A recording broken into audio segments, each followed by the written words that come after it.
The G7 summit is on, and oddly enough, a lot of the policies that are being discussed at the summit have to do with being nice to China. So we'll talk just a bit about what's going on there and what that could mean for the rest of the world. In other news, Ilhan Omar got into such big, deep trouble that she's pissed off the Democrats. Yes, this is a first, folks, so we'll talk just a bit about what's going on with that and what that means. The Congressional Black Caucus is keeping out a black Republican because reasons, so we'll go in with a little bit of what's going on there. And the officer in the Arkansas police chase that we talked about yesterday will be facing no charges. So we'll have a little bit more discussion about that. And I love the fact that we're going to be talking about that on the day where we go over and thank everybody in the live chat. So if you're lurking today, make sure you get those last minute messages in because I want the opportunity to thank you. It's going to be all this and more. Hey, do you trust the plan yet? I'm Jay Edgar, and this is Contemporary.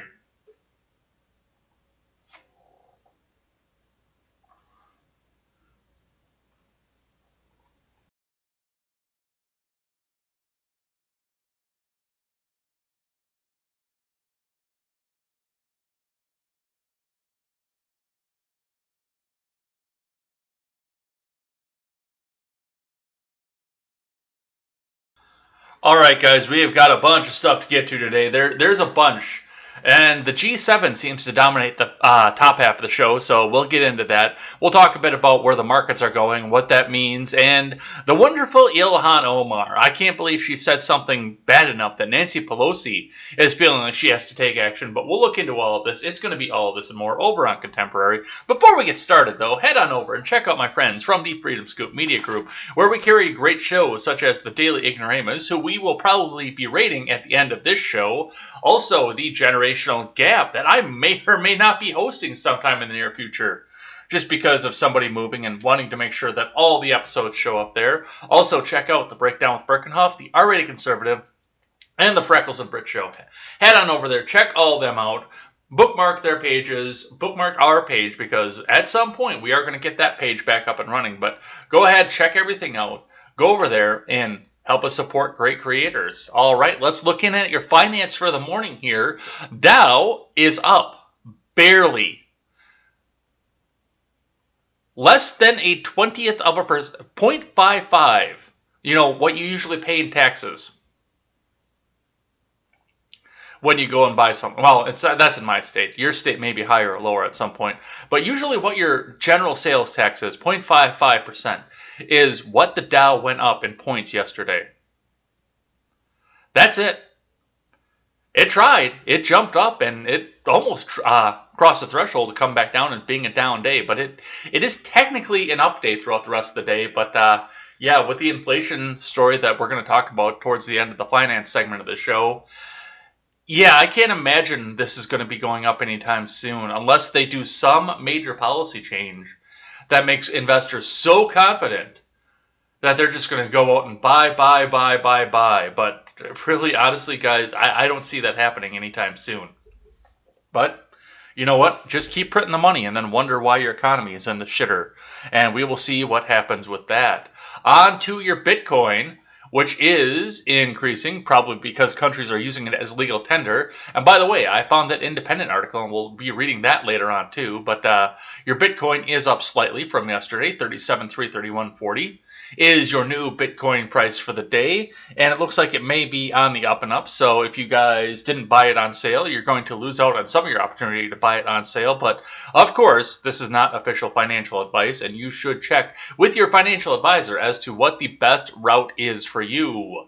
Looking in at the fuel prices in Madison, looks like $2.69 is your low price leader for the day, which is up slightly from yesterday. $2.65 as your discounted price, which once again I want to go check out and see what happens with that. I'm still not going to be spending money in Dane County, but hey, if I can use that same kind of discount down here in Rock County and get 5 cents off a gallon or 4 cents off a gallon or whatever the hell it is, I'll be happy with that. I like that. 4 cents is 4 cents when you have a 30-gallon tank. So we will look in and see what's happening there. Let's see what IBD has to say on the morning here. Let me throw some live chat up here for you guys. From Investors Business Daily, Dow Jones Futures, Tesla Model S Plaid deliveries start in first gear. S&P 500 hits high, Google RH in buy zones, from Ed Carson. Dow Jones Futures rose slightly Friday morning along with S&P 500 Futures and NASDAQ Futures. The stock market rally on Thursday shrugged off a hot inflation point. No, it didn't. We just saw the Dow chart. It did not shrug that off. It tried, but it did not shrug that off. Another hour and we'd be closing in the red yesterday. If the stock market stayed open until 6, we'd have been closing in the red. So I don't know. I don't see where you get shrugged off from, but you're going to try anything to make this administration look good. A bipartisan group of senators announced an infrastructure deal late, but will party leaders back it? Oh, I didn't put that on the stack today. We got to talk about that, so let's throw that up there quick. Now that I've got a third window I can work from. That was the thing that I wanted to put up there that I didn't think about.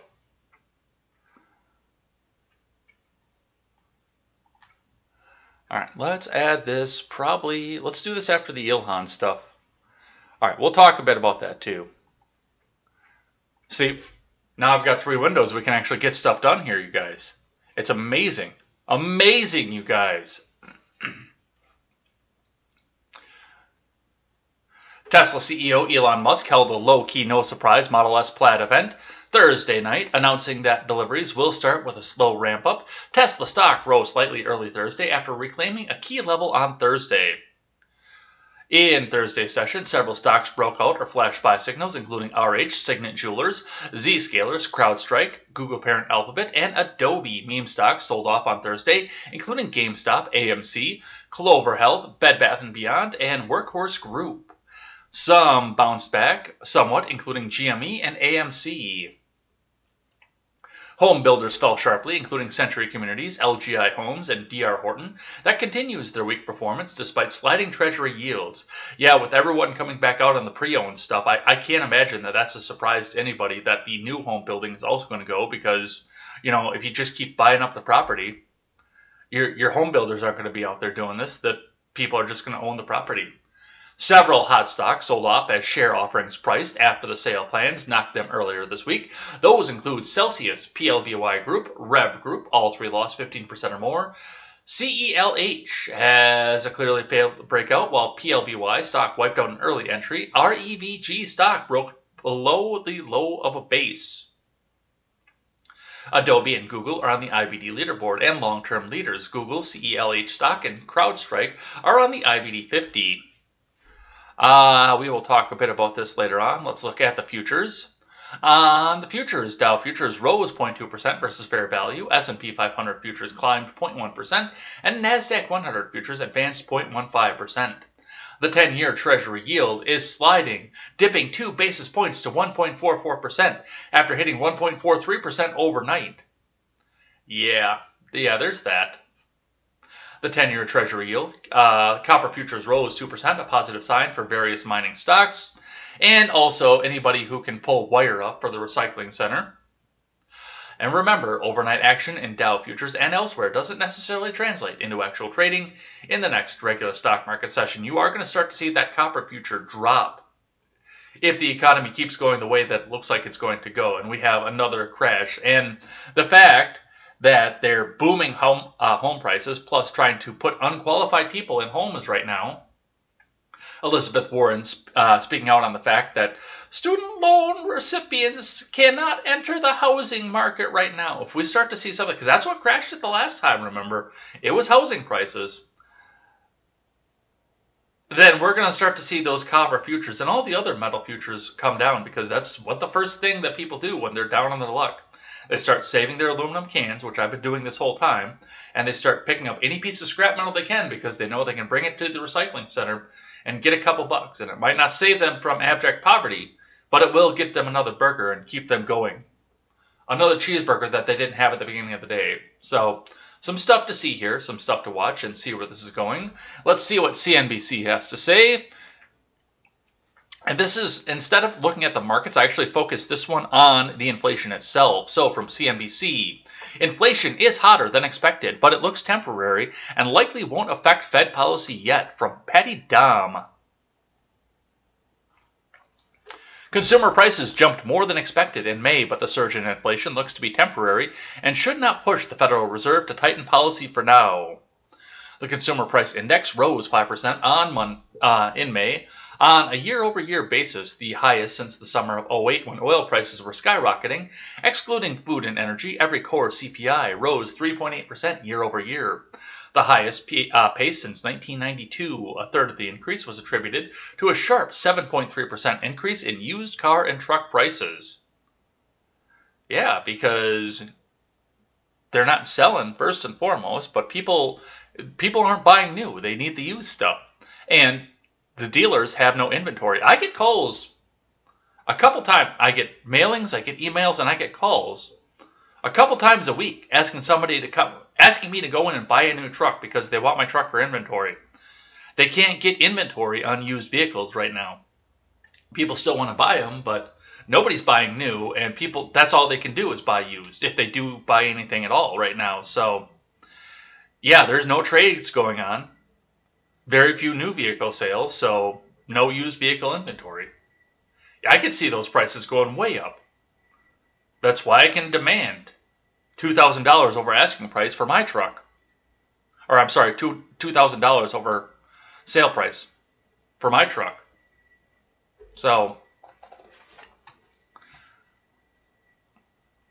Fed officials have described the current period of high inflation as transitory, meaning it should be brief or short-lived. They have expected several months of elevated price increases because of pent-up demand and supply chain lags. The comparison to last year's weak levels at a time when the economy was mostly shut down is also a factor. The pickup in inflation is stronger than expected, but it still looks like it is in transitory categories, said John Brings of NatWest Marketers. Fed officials can probably get away with talking about transitory. The Federal Reserve meets June 15th and 16th. There was some market speculation that if inflation looked hot, the central bank might move up the time frame in which it would discuss moving away from its easy policies. Economists expect the first step towards easing would be when the Fed publicly discusses its decision to cut back on the $120 billion in Treasury and mortgage securities it buys each month. The bond buying, or so-called quantitative easing program, was designed to create liquidity and keep interest rates low. After starting the discussion about its bond program, the central bank is then expected to wait several months before beginning gradual whittling away of purchases until it gets to zero. The Fed would then consider raising its target federal fund rate from zero, but that is not expected until 2023. So there you have it, you guys. We missed on the new jobs for May. We missed it by $100,000, but it's a success. Remember? It's a success. We missed by 6 figures. It's a success because we put 500,000 people back to work in May. It is June, right? Yes, it's June. We put 500,000 people back to work in May. It's a success. You expected 635,000. We still had a success. Your inflation is at 5% year over year for May. It'll be temporary, don't you worry. Are you starting to see the successes of the Biden administration yet? Are you starting to see where they think this is all a good idea? Because I don't. Plus, we have returned to the world of mass shootings once again. And a mass shooting every third day ever since Congress got a fucking boner for gun control. That's what we actually have to start today. I know the title of the show is about G7, but we got to start with this one up out of Florida for you guys. Sorry, Florida people, but here we go. From NBC News, 3 dead, including suspect in shooting at public supermarket in Florida. So I guess it's technically not a mass shooting because only 3 people died. But even still, we're going to come back and we're going to talk more about gun control. Let's see what Wilson Wong and Doha Madani have to say. A shooting at a public supermarket in Florida left 3 people dead, including the suspected shooter, authorities said on Thursday. The shooting occurred shortly after 11:30 a.m. Eastern Time in a public store in the 1100 block of Royal Palm Beach Boulevard in Royal Palm Beach, about 15 miles west of Palm Beach, the Palm Beach County Sheriff's Office said. How many times can you say Palm Beach in the same sentence and it still actually have a sentence? I know. I've seen Ron and Sully both in the chat. When I say something like that, like how many times can you say X word in a sentence? They'll just write X word, whichever word I come up with, over and over and over again and call that a sentence. Now, how many times can you say Palm Beach in a sentence and actually have a sentence there? With a beginning, middle, and end, with a subject and a predicate. Because I think that might be a record. It was not immediately clear who the suspect was. Authorities identified the victims as a woman and her grandson, who would have turned 2 at the end of the month. F for the 2-year-old. Seriously, robbed of life that short. F in the chat, you guys. Thank you, Galt. That is actually true. The man, who has not been publicly identified, died of a self-inflicted wound, authorities confirmed. Officials said Thursday that there was no known motive or relationship between the gunman and the victims. Public said in a statement that it was aware of the shooting and that it was directing questions to the police. Our thoughts are with those who are impacted by this tragedy, Public said. We are cooperating with local law enforcement. Since this is an active police investigation, we cannot confirm any additional details. So, we don't know a lot about what happened here, but yep, we're at another one where I'm actually surprised this didn't pop up more in the news. I mean, I saw it when it first happened, but by the time that it was coming down to time to start gathering up articles for today, last night, this was already buried by G7, which actually shocks me a little bit, I'm not going to lie. But F for the 2-year-old, dude. That's lame. That is lame. All right, let's grab another one here from CNN. Biden joins the world leaders club at G7 with a call for wartime effort against COVID-19. That's right, in the addled mind of the Alzheimer's patient that has the nuclear codes right now, COVID-19 is still the biggest threat in the world. Almost every state has relaxed its mask mandate. As many people as are going to get vaccinated in this country are vaccinated, but it's still the biggest threat in the world. This is from Kevin Liptak.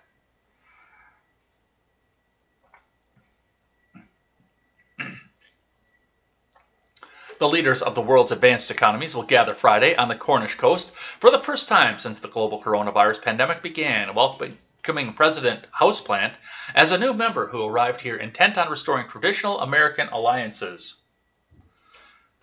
Yeah, I'm gonna bend over and do whatever it is that Europe tells me to. That's your traditional American alliance. With a pandemic raging in much of the world, a global economy still in shock, and threats rising from Russia and China, the Group of 7 summit that formally begins on Friday is shaping up to potentially be one of the most consequential in recent memory. Biden has ramped up those stakes, framing the moment as one just as momentous as the years during and after World War II, when the U.S., the UK, and their allies worked together to help the world recover.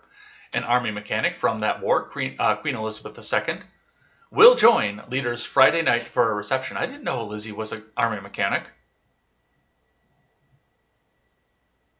That's interesting. Already, the Houseplant-in-Chief has used his first trip abroad as president to announce a purchase of a new vaccine for a developing world and likening it to American wartime efforts to build tanks and airplanes. That's just because he's a neoliberal fucking Democrat who loves to go to fucking war.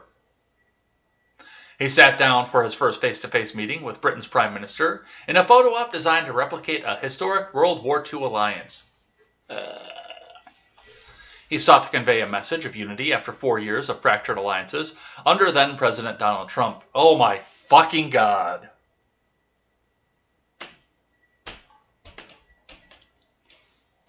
Yeah, this isn't objective or anything. And while European leaders are sighing with relief at a more traditional U.S. presidency, there remain differences between the leaders. Skepticism also abounds over the durability of Biden's message promoting democracy over autocracy. Biden has sought to use his new commitment on vaccines as a sign that democracies can deliver results for the world, but developments back home, including revelations about the Justice Department's pursuit of Democrats' data on an impasse in Congress, on Biden's agenda have undercut his pitch.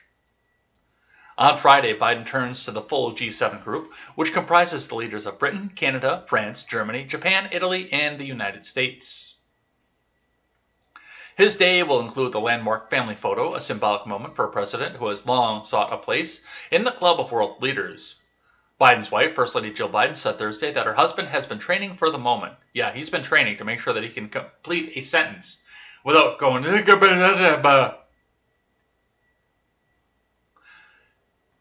he's been studying for weeks and working up for the day, she said.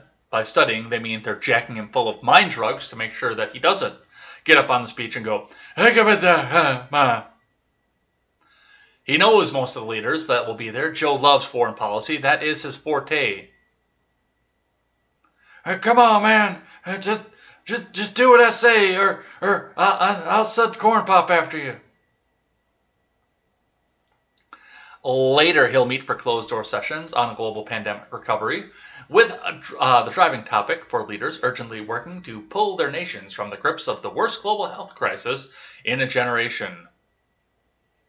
The global economy is first up on the agenda, with a global tax rate and aid for countries in need on the docket. These efforts, the White House said, will forge a more fair and inclusive global economy as the world leaders gather in Cornwall. Are you ready for China to kick our ass on everything? And I'm not just talking about the U.S. at this point. I'm talking about France, Italy, Germany, the U.K., the U.S., and all the other nations that are on this. Because, well, we're coming out here trying to do everything we can to make everybody equally have equality of outcome.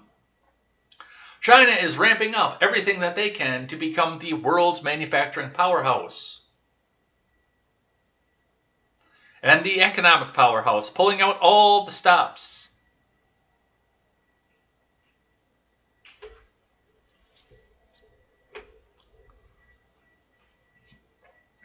Biden and the G7 leaders, the White House said, will discuss ways to forge a more fair, sustainable, and inclusive global economy that meets the unique challenges for our time.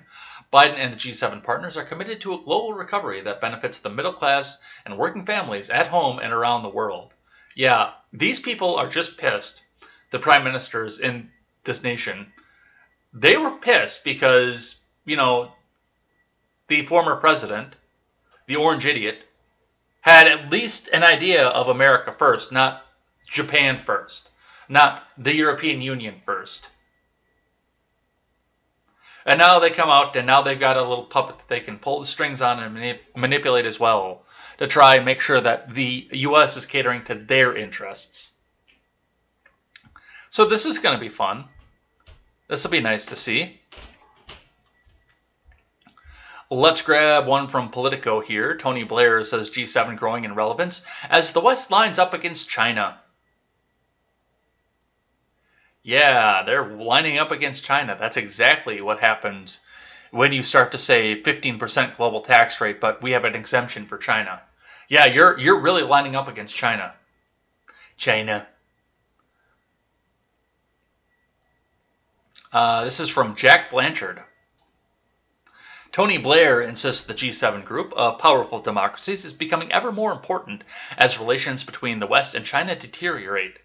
Speaking to Politico's Westminster Insider podcast, the former UK Prime Minister says this year's G7 in Britain comes at a pivotal moment, with America ready to look outward again following the end of Trump's presidency and with the world beginning to chart a recovery from the coronavirus pandemic. The G7 can still stay relevant. Indeed, in a funny way, it becomes more relevant, the former UK Prime Minister said, dismissing suggestions. The grouping has been eclipsed by the wider G20, which includes China, India, and Russia. I mean, there was a time when the tensions were much less between the West and China, and then the G20, for very obvious reasons, was seen to be almost supplanting the G7. But what happened in the last few years is relations with China have become much more strained. The one thing that has really not altered from the Trump administration to the Biden administration is an increasingly tough position towards China. Blair said it was time for the world's most powerful democracies recover their alliance and the strength of their position after the divisions of the past 5 years, and urged Boris Johnson to take a leadership role as he prepares to host his fellow leaders this weekend. This is a big opportunity for Britain, Blair said. This G7 is taking place in circumstances where three elements are present. One, you have a huge issue to discuss, COVID. Second, there is a sense that the democracies of the world have really got to recover their alliances and the strength of their position. And thirdly, you've had a switch in American administration to one that is making a multilateral approach and alliances a fundamental part of their attitude and policy. And so, for all those three reasons, you've got a summit happening in quite an interesting context, which offers Britain a significant opportunity to carve out a leadership position, both distinctive and effective. Reflecting on his own experience over a decade of attending global summits, Blair said the key for any British Prime Minister is to strike up a close working relationship with the most powerful person in the room, inevitably the US President. Or, at this point, the cabinet that's pulling the strings of the US President. Politics is like anything else, he said. Personal relationships matter, and they matter enormously. I mean, if you establish a strong personal relationship, frankly, particularly between the British Prime Minister and the American President, that enables a lot of stuff to get done. Blair highlighted his own experience chairing the G8 summit, as it was then, in Scotland in 2005, when leaders agreed a huge increase in aid and debt relief for the poorest African nations. So, yeah, I don't buy a word of anything that's being said here. A lot of this is pandering. A lot of this is trying to pay attention to, Orange Man bad, and this is how bad the policies were under the Orange Man, and this is what we need to do now to make it all equitable and fair. Meanwhile, China's pulling out all the stops, once again, to become the world leader powerhouse, and they don't care who's equitable or not.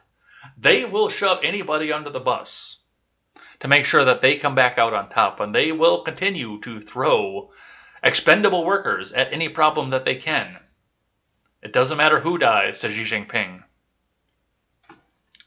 But that's what we see coming up here. I've got one from the BBC, especially since they are hosting it over there in Britain. G7, Joe Biden is a breath of fresh air, says Boris Johnson. He's a breath of something. This is the BBC, so they don't give an author. There's so much that they want to do together from us, from security, NATO to climate change, Mr. Johnson said. He also said there was a complete harmony with Mr. Biden over Northern Ireland. The US, UK, and EU all want to protect the Good Friday Agreement, the PM said. It comes after Mr. Biden had earlier warned that the UK-EU dispute over border controls should not risk the peace process in Northern Ireland. The Good Friday Agreement, a peace deal signed in 1998, helped end decades of violence in Northern Ireland. Mr. Johnson said he was optimistic that the peace process would keep going and that there's absolutely common ground on the issue between the two leaders. During their meeting, the two men also established a task force to reestablish travel across the Atlantic after the U.S. banned most British people from entering at the start of the pandemic. And they agreed a deal labeled the Atlantic Charter, which commits the two countries to work together on global challenges. Mr. Johnson said, "It's incredibly important that we should affirm that relationship, and the talks were great. And they went on for a long time. We covered a huge range of subjects, and it's wonderful to listen to the Biden administration and to Joe Biden." Yeah, it's interesting also that you lead with the Biden administration and not lead with the president himself. Mr. Biden said the Atlantic Charter would address the key challenges, of the century: cybersecurity, emerging technologies, global health, and climate change. We affirm the special relationship that's not said lightly, the special relationship between our people, and renewed our commitment to defending the enduring democratic values that both our nations share, he added. Earlier, the leaders posed for photographs with their wives, and the four exchanged gifts, with keen cyclist Mr. Johnson receiving a U.S.-made bike and helmet. Mr. Johnson gave the president a photo of Frederick Douglass, a former slave who campaigned against slavery in the 19th century, and a first edition of Daphne du Maurier's The Apple Tree, a collection of short stories to the First Lady, Jill Biden. The G7 summit begins on Friday and will be the first time world leaders have assembled in person since the coronavirus pandemic. They will be joined by the Queen, the Prince of Wales, the Duchess of Cornwall, and the Duke and Duchess of Cambridge, who will attend the G7 leaders' reception on Friday evening. So the royalty will all be there as well. So I guess we will see what's happening with this. Let's grab another one here from CNBC. Biden and G7 leaders will endorse a global minimum corporate tax of at least 15%. From Christina Wilkie. The thing, man. President Joe Biden and leaders of the G7 group of nations will publicly endorse a global minimum corporate tax rate of at least 15% on Friday, one piece of a broader agreement to update international tax laws for a globalized digital economy. The leaders will announce a plan to replace digital services taxes, which targeted the biggest American tech companies with a new tax plan, linked to the places where multinationals are actually doing business rather than where they are headquartered. For the Biden admin, the global minimum tax plan represents a concrete step towards its goal of creating what it calls a foreign policy for the middle class. No, what this means is that, okay, man, my people, the people of my country are opening up headquarters in places like Jill. What's the place that they like to go? Oh, over in Cambodia where they don't have to pay taxes. So we got to have a global tax rate so that we can still get our money out of these people. Come on, man. Come on.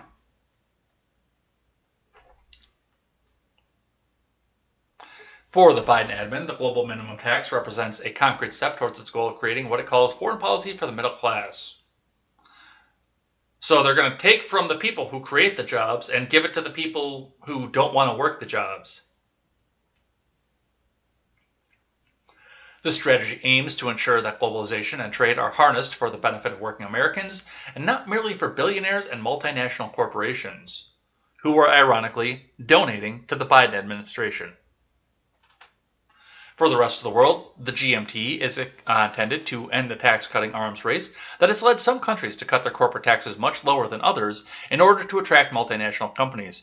Oh yes, no, it's such a problem when people are competing for business rather than just working in a global equity side, and businesses are choosing to go to these other countries because they know that they can still make good money and offer product at a decent price, even with the shipping lanes. If widely enacted, the GMT would effectively end the practice of global corporations seeking low-tax jurisdictions like Ireland and the British Virgin Islands to move their headquarters to, even though their customers, operations, and executives are located elsewhere. The second major initiative Biden and G7 leaders will announce Friday is a plan that they're actively considering to expand the International Monetary Fund's supply of special drawing rights, an international IMF currency that are available to low-income countries. The plan is aimed at expanding the international development financing to poor countries and helping them purchase COVID vaccines and recover more quickly from the pandemic's effects, according to a White House fact sheet. The White House also said G7 leaders will agree to continue providing policy support to the global economy for as long as necessary to create a strong, balanced, inclusive economic recovery. But it is the GMT plan that has the greatest potential impact to corporate bottom lines and influence investor decisions. The G7 tax agreement will serve as a springboard to getting broader agreement at the G20, and a senior administration official who spoke to reporters on background in order to discuss ongoing talks. A joint statement issued Thursday by Biden and British Prime Minister Boris Johnson offers a preview of what to expect from the global tax agreement between G7 partner nations. We commit to reaching an equitable solution on the allocation of taxing rights, with market countries awarding taxing rights on at least 20% of profit exceeding 10% margin for the largest and most profitable multinational enterprises, man, the statement says.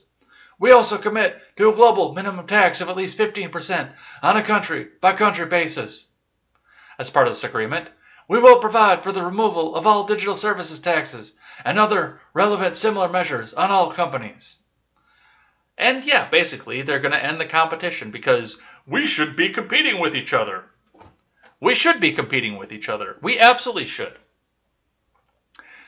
All of our nation should be competing to get the most businesses out there and be the most successful. Now, the U.S., with still limitless resources and the fact that they can go back and still tap oil that they have, that they're choosing not to tap right now, for environmentalists and NIMBYist fucking reasons.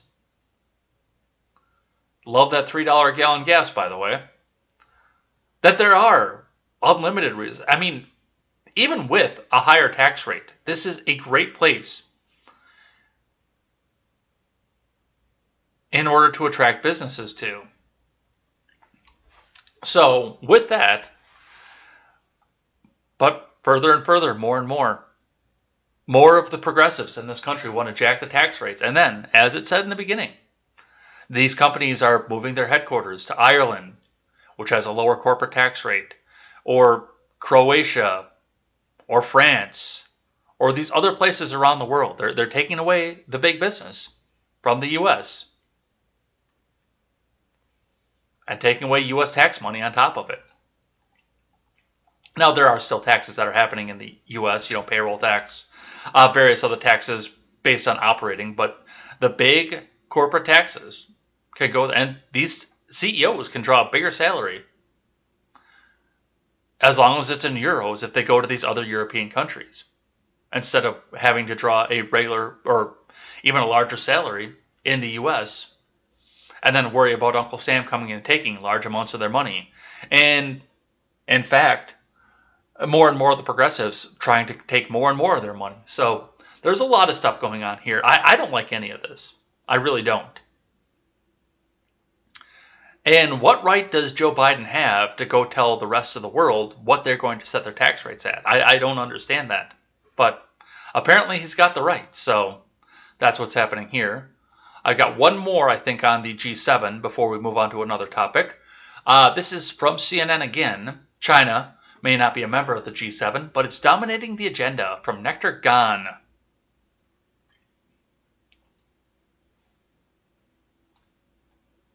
China. Oh, I got an editor's note here. CNN will be launching the Meanwhile in China newsletter on June 21st, a 3 times a week update exploring what you need to know about the country's rise and how it impacts the world. Well, it's a good thing our president is owned by him. China may not be a part of the Group of Seven, the informal club made up of the world's largest and wealthiest democracies, and our republic, by the way, but its presence will likely loom large over the grouping's first face-to-face summit in almost 2 years. China, and the ideological challenges posed by its rise, is set to be among the most pressing topics facing the leaders of the G7 when they gather in England on Friday. In his first foreign trip as the U.S. president, Joe Biden is expected to try and convince allies to join Washington in taking a tougher stance towards Beijing over its actions in Xinjiang, Hong Kong, and the South China Sea, among other areas. Laying out his trip last week, Biden wrote in the Washington Post that the U.S. must lead the world from a position of strength. Well, then we need a new president, including on confronting the harmful activities of the governments of China and Russia. In some areas, there are signs such a united front is already forming. In a joint statement on Thursday, Biden and his British counterparts, Boris Johnson, vowed to support a further investigation into the origins of the commie coup, including in China. Support from the UK and possibly other G7 members will add weight to Biden's push for a re-examination on the origins of the virus, including new scrutiny on the lab leak theory. Beijing lashed out at Biden's call last month, accusing Washington of political manipulation to shift the blame. The summit is also reportedly expected to see the launch of a green alternative initially pushed by Biden to rival China's Belt and Road Initiative, with an aim to support sustainable development in developing countries. Several guest countries have also been invited to join the summit, including Australia, which will use the occasion to seek support in its escalating trade disputes with China. On Wednesday, Australian Prime Minister Scott Morrison called the G7 nations to endorse reform of the World Trade Organization to address the growing use of economic coercion. The emerging alliance is likely to further antagonize Beijing. On Thursday, the Chinese Foreign Ministry hit out at Biden's plan to rally allies on China, accusing it of fanning confrontation. Ganging up, pursuing bloc politics, and forming small cliques are unpopular and doomed to fail. We hope relevant countries will discard ideological bias and look at China in an objective and rational light, said ministry spokesperson Wang Wenbin at a news briefing. But at the same time, there is also a growing view in China that the G7 is a remnant of the past, and its influence, along with that of its participating nations, is in decline. This opinion, which has been vehemently promoted by Chinese state media, has been bolstered by China's apparent post-pandemic economic recovery. So, There's a lot of stuff going on with this. Now, the reason that I'm talking about what's going on with China and the G7 right now is not necessarily the tough stance that CNN is coming out and telling you that they're taking. Now, I was not able to find anything green check verified to verify what I'm about to say here, but I know that Disclosed TV, and this came to me via Elaine over on Twitter. Disclosed.tv did point out the fact that this global 15% tax rate that we just talked about in the NBC article, that excludes China, which is obvious because how are you going to get China to go back on? China, like I said, China is pulling out all the stops to make sure that they are the world leader in all this, while the other G7 nations are looking out and saying, okay, how do we suppress our economy so that we're all equitable, so that we all have equality of outcome? How do we lower the standards so that we're all equal in the end? China can still come back out here and, drop that corporate tax rate to almost zero and say, oh, big American companies, you come over here. We build you nice new facility, give you lots of Uyghur slave labor. We have lots of that over here. You come over here. You make Apple over here. You make MSI over here. You just pay a little bit of taxes, okay? They're going to do whatever they can. Now, as far as verification for this, I don't have it. So take that with a grain of salt, what I just said. Because that may not be gospel. That may not be the gospel truth. If over the weekend I can find something that is green check verified that talks about that, which will be hard because I'm going to a wedding this weekend. But if I can find something like that over the weekend, then yes, we'll sit down and talk about it. But that is the rumor that's going around, that this 15% global tax rate does not include China and possibly Russia. Because, if you're excluding them from the G7, what incentive do they have to get on board with it anyway? Really, honestly. If you're forming a little boys club to go back and stand up against Russia and China, what do you think they're going to do? They're going to retaliate. And in today's economic world, they're going to retaliate with money. With lots and lots of money that they're going to take away from you as they take your corporate heads away from you. All right, let's keep going. We got to shift some gears here and not talk about the G7, but we still got to talk a little bit about China. All right, from Newsweek. China outraged after Japanese PM calls Taiwan a country. From John Feng. The Chinese government has lodged diplomatic protests with Japan after its prime minister appeared to cause offense by referring to Taiwan as a country on Wednesday. Yoshihide Suga, who leads the Liberal Democratic Party, made the remarks while attending his first face-to-face with opposition leaders in Japan's legislature. He listed Taiwan next to Australia and New Zealand as countries that have taken stricter measures to combat the spread of the pinko fucking pox. The Prime Minister's comments in the National Diet were broadcast on national televisions, with China's increasingly nationalistic social media demographic soon demanding a firm response from the government for Suga's inappropriate word choice. Suga broke Japan's long-standing promise not to regard Taiwan as a country, China's foreign ministry spokesperson Wang Wenbin said at a daily press briefing on Thursday. China expresses its strong dissatisfaction with the erroneous remarks and has lodged solemn representations with Tokyo, said Wang. China demands that Japan make an immediate clarification to undo the harm already caused and guarantee a similar incident will never happen again. Well, Wang Wenbin, I hope you're fucking watching, because Taiwan is a country. Not only is Taiwan a country, by the way, this will probably get me my second strike on YouTube. Not only is Taiwan a country, but also keep in mind that Taiwan is the actual China. Because when the fucking commies took over in China and forced the actual government of China out, they exiled them to Taiwan. Taiwan is actually China. And the rest of it is just a territory. China is not a legitimate country. Taiwan is. So what do you have to say to that?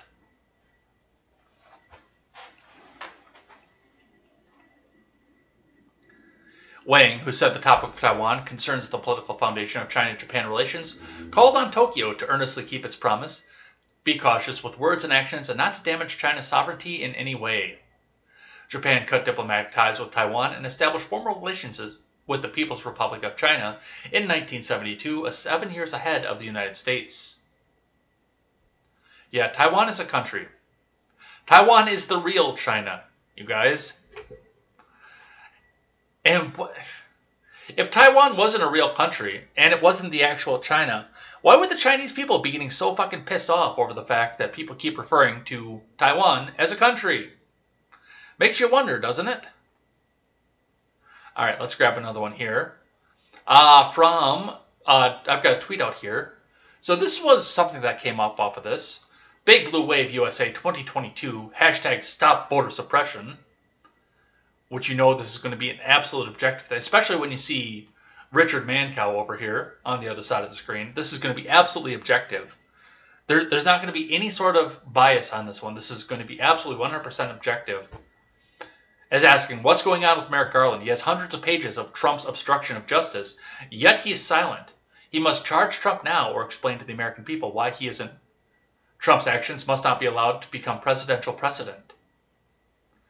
From the Mad L blog, let's watch the video. But what about the substantive question that's at the heart of this, which is the Justice Department under the previous president being confronted with hundreds of pages of detailed evidence about him potentially committing felony obstruction of justice while he was president? We now know, because of this litigation, that the Justice Department never substantively considered that evidence. Should they now substantively consider that evidence?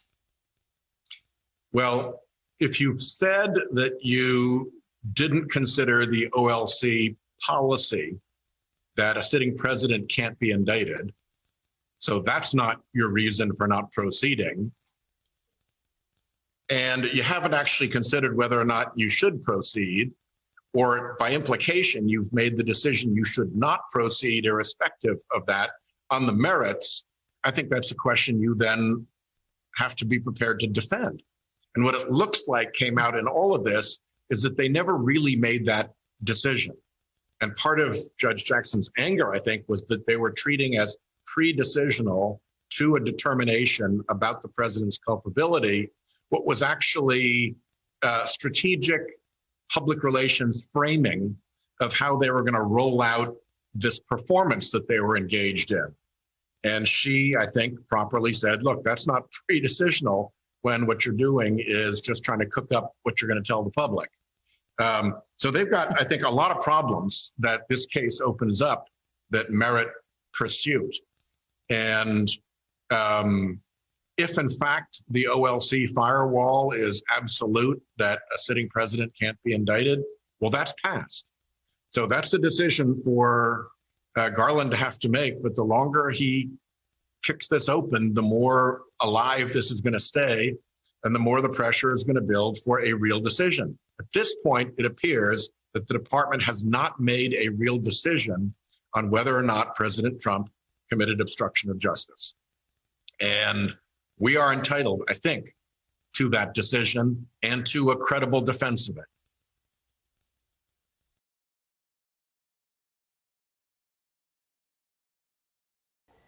So there you go, folks. Sheldon Whitehouse with the expert opinion that that Don has to be prosecuted because he obstructed justice. He did. It is not a regular practice to indict former presidents because it does. And I mean, everything that I'm seeing here, especially given the fact that it's coming from MSDNC right now, is telling me this has nothing to do with whether or not he actually obstructed justice or not. This has to do with we want to take down our leader to make sure that he can't run again. They're scared to death of this guy. They are scared to death. They think that he can run again and win because Biden keeps fucking the economy left and right. And I'm pretty sure, given the fact, once again, let's look at AOC Biscuit from earlier on in the week. Well, we need to stop, Papi. We need to stop looking and working with the Democrats across the aisle, okay, Papi? Because, okay, look at this. Look at what's going on with this. And we might lose our majority at some point here, Papi, okay? They're scared. They're scared they're going to lose the House. They're scared they're going to lose the Senate at this point because they're just sitting here trying to jam through and threatening to change the rules every time they don't get their way. This radical agenda that they can't sit back and sell to their opponents, so they have to force it down. This is not going to end well. It's not. But there it goes. Let's keep going. I got one from the Daily Wire for you guys. We'll talk about Ilhan now. Only 12 Democrats condemn Ilhan Omar for comparing U.S. to Israel to terrorists. From Ryan Saavedra. House Democrats released a statement on Wednesday night condemning Rep. Ilhan Omar for comparing the United States and Israel to an Islamic terrorist organization. Only 12 Democrats condemned Omar, which is less than 6% of the total number of Democrats in the House of Representatives. We must have the same level of accountability and justice for all victims of crimes against humanity, Omar wrote on Twitter earlier this week. We have seen unthinkable atrocities committed by the U.S., Hamas, Israel, Afghanistan, and the Taliban. Representatives Brad Schneider, Jake Auchincloss, Ted Deutsch, Lois Frankel, Josh Gottheimer, Elaine Luria, Kathy Manning, Gerald Nadler, Dean Phillips, Kim Schreier, Brad Sherman, and Debbie Wasserman Schultz, which I'm not going to lie, I only know 4 names in that list, slammed Omar in a statement. Equating the U.S. and Israel to Hamas and the Taliban is as offensive as it is misguided, they wrote, ignoring the differences between democracies governed by the rule of law and contemptible organizations that engage in terrorism at the best discredits one's intended argument and at worst reflects deep-seated prejudice. The U.S. and Israel are imperfect, like all democracies, at times deserving of critique, but false equivalencies give cover to terrorist groups, they continued. We urge Congresswoman Omar to clarify her words, placing the U.S. and Israel in the same category as Hamas and the Taliban. So, as far as what Ilhan Omar said, as far as what she said,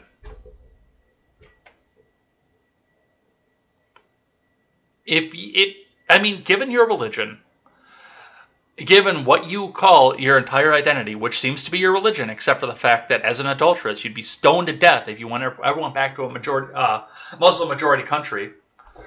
You've taken power as a woman, and you've cheated on your husband to go out with somebody else and married somebody else. You would be stoned to death as it is. But let's take that off the table and point out the fact that, okay, yes, according to your religion, you are inherently set to be anti-Semitic and hate Israel. That happens. I don't like that it happens, but that happens. So we'll take that off to the side. But if you really think that the U.S. is a terror organization that needs to be condemned in the same way that Hamas is, then you need to resign. Because you are not defending this country and the Constitution anymore. And the people of Minnesota need to look at the fact that you just said that and call on you to resign. If you think the U.S. is that bad, then you don't need to be in Congress. If you can't defend this country, then you're a traitor in my eyes.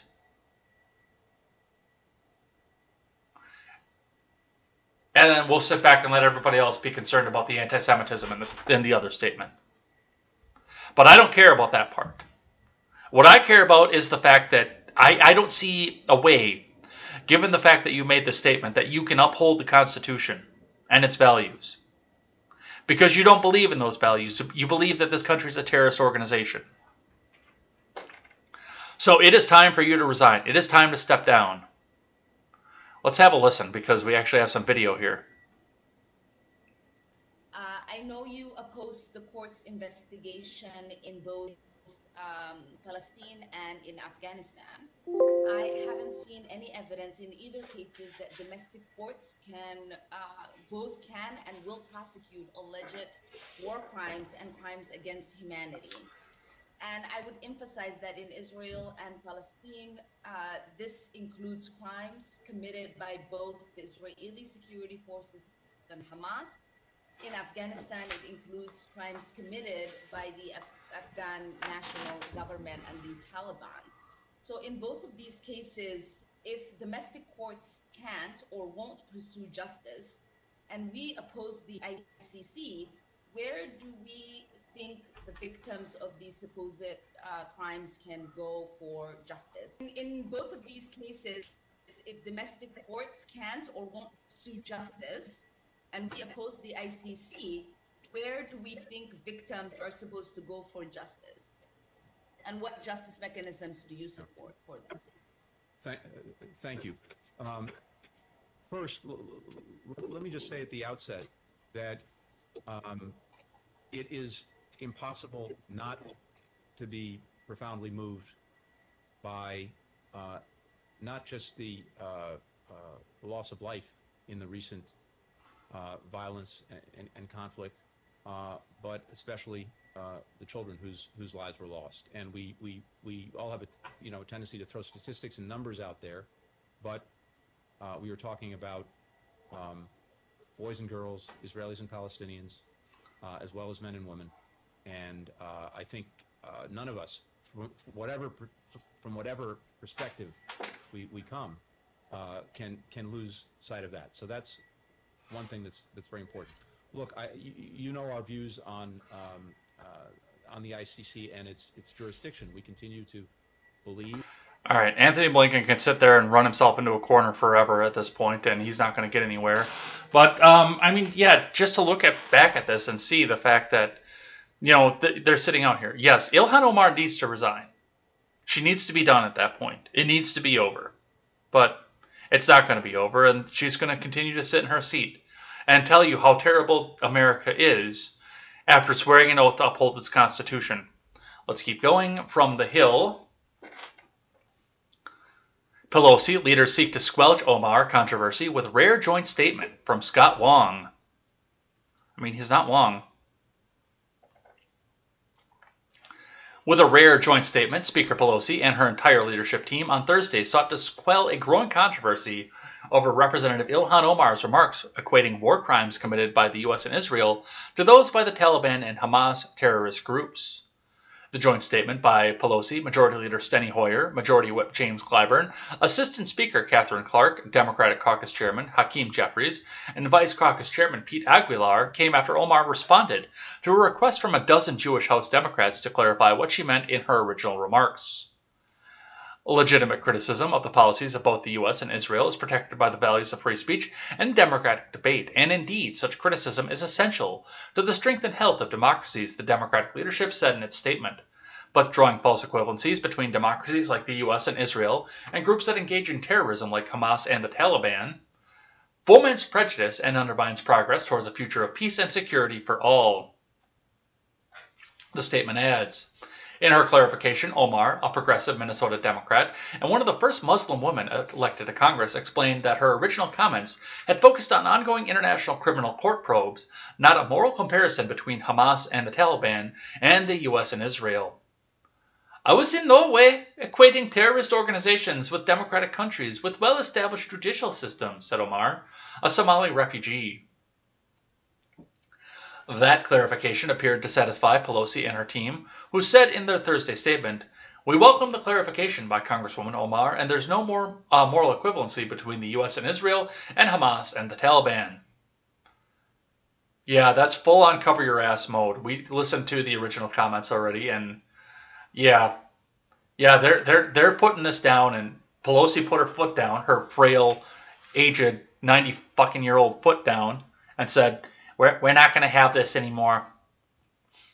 You do what I tell you to, or you're going to be expelled in some way or another. And I'll tell the media press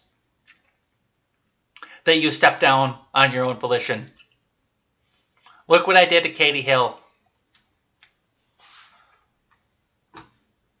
All right, so we have that. However, the argument didn't end at that point. I go back to the Daily Wire for another article here. Tlaib rips Dem leadership, says freedom of speech doesn't exist for Muslim congresswoman. From Mairead McArdle. Representative Rashida Tlaib on Thursday blasted her party's leaders and declared that freedom of speech doesn't exist for Muslim congresswoman after House Democratic leadership reprimanded her colleague and fellow progressive rep, Ilhan Omar, who is Muslim. So is Rashida, by the way. Freedom of speech doesn't exist for a Muslim congresswoman. The benefit of the doubt doesn't exist for Muslim women in Congress. And she probably followed this up by, if the leadership doesn't do that, we're going to impeach the motherfuckers. House Democratic leadership would be ashamed of its relentless, exclusive tone, policing congresswomen of color, she added. Tlaib was elected in 2018 at the same time as Omar, a Somali-born former refugee, and together the two became the first Muslim congresswomen. Tlaib's apparent exasperation was prompted by Democratic leadership's response to comments Omar made around a House Foreign Affairs Committee hearing, during which she questioned the Secretary of State Anthony Blinken about international criminal investigations. After hearing, she appeared to equate the U.S. and Israel with the Taliban. It was Hamas, actually. We read that part already. We actually listened to the video where she said this. And that's just background for the rest of the article here. So, yes, now Rashid Tlaib is going to come back out and speak out back against this as well. Okay, and I am all for your freedom of speech as a congressperson, but first and foremost, because you've entered the life of a public servant, some of your rights do get suspended at that point. Because first and foremost, you swore an oath to uphold the Constitution of the United States of America. If you want to have the freedom of speech to speak out against the Constitution, which the rest of us have, because none of the rest of us swore an oath to uphold the Constitution. You did. You willingly entered into a political race to get elected to a seat in which, at the end of it, you placed your hand, I believe on the Quran, in your case, not the Bible, you placed your hand on the Quran and said, I swear to the best of my abilities to uphold the values of the Constitution of the United States and defend its presence. You swore that oath. Which means you don't get to use your freedom of speech to speak out against that same Constitution. And furthermore, as far as the war crimes and everything, I do the same thing. I call out the fact that the U.S. has engaged in massive war crimes across the world, because they have. But I call out the politicians responsible for it.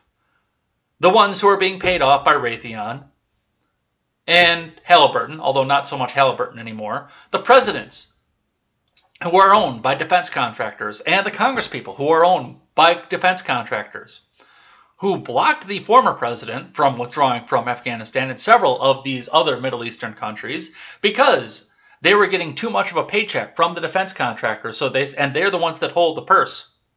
They're getting kickbacks to make sure that we stay in the Middle East forever. I call them out. I don't call the country out. I don't call the Constitution or the government out. I call the politicians out for the fact that we're still in these endless wars and we are committing war atrocities and war crimes across the world.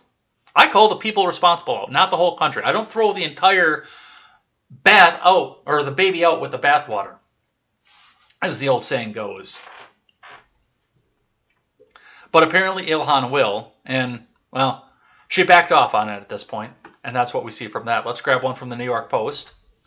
Senators announced tentative deal on infrastructure bill. So shifting gears once again and talking about maybe something bipartisan, maybe some people working together. Wouldn't that be a novel thought in today's political climate? This is from Samuel Chamberlain. A bipartisan group of 10 senators announced Thursday that they had reached agreements on the framework of a proposed infrastructure package that could be worth as much as $1.2 trillion. In a statement, the group of 5 Republicans and 5 Democrats described their proposal as a realistic compromise framework to modernize our nation's infrastructure and energy technologies.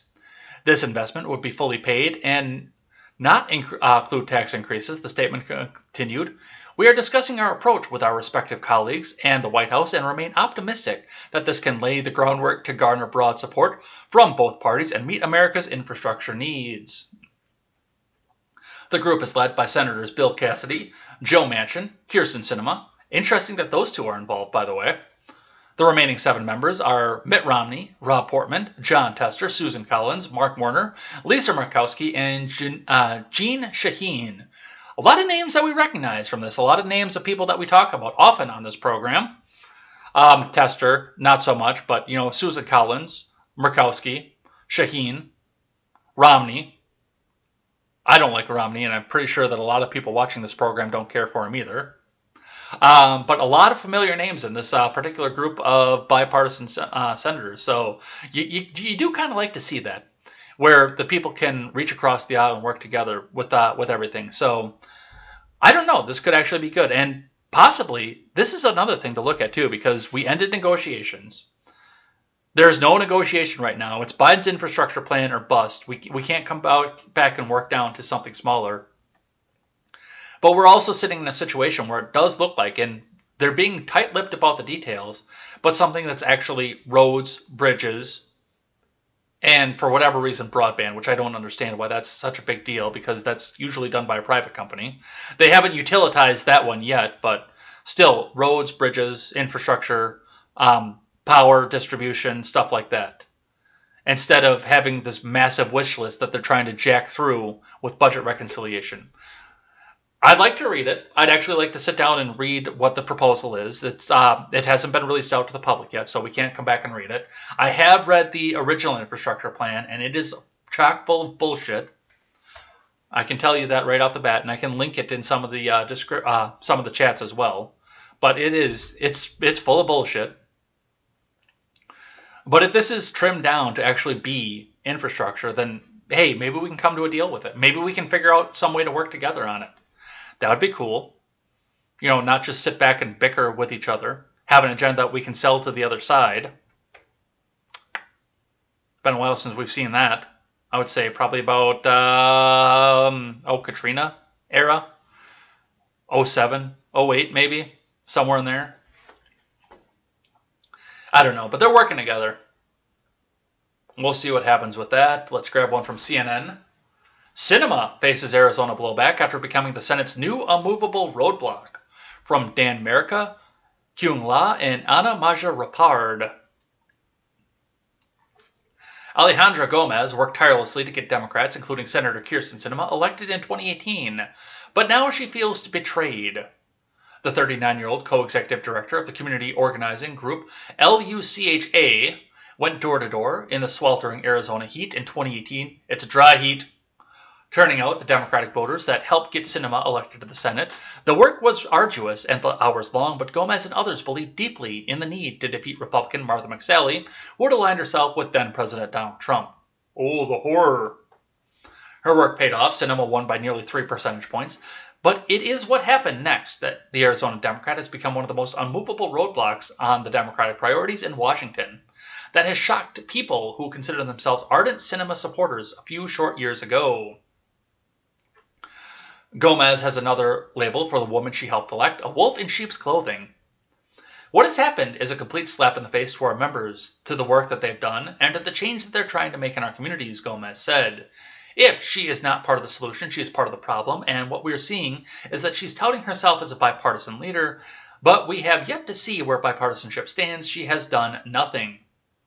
In an evenly divided Senate, each individual senator wields considerable power, but the bulk of that influence has fallen on the shoulders of Democratic senators like Sinema, willing to buck their parties on key priorities. The positioning has elevated the senator's profile. She is now often talked about nationally as someone President Biden's administration must court and is at the center of talks over a sweeping infrastructure bill. Okay, now all of this is true, but we also have to look at some of the reality of what's up here. The politician's priority is to get reelected and to represent the populace of the people. Both of those things work in tandem with each other too, especially in positions where Sinema is and where Joe Manchin is. But also I'm going to draw on the other side briefly and remind everybody that Jeff Van Drew exists. Jeff Van Drew, the New Jersey Democrat who turned Republican over the last cycle, and I believe managed to get reelected. Let me double check that. Did Jeff Van Drew get reelected? Yes, he did get reelected. But if you look at Sinema and Manchin and the actual reality of what they are Democrats, both representing deep, deep, deep Republican constituencies. People can keep talking about the purpling of Arizona as much as they want. It is not purpling yet. Not to the point that they want it to be anyway.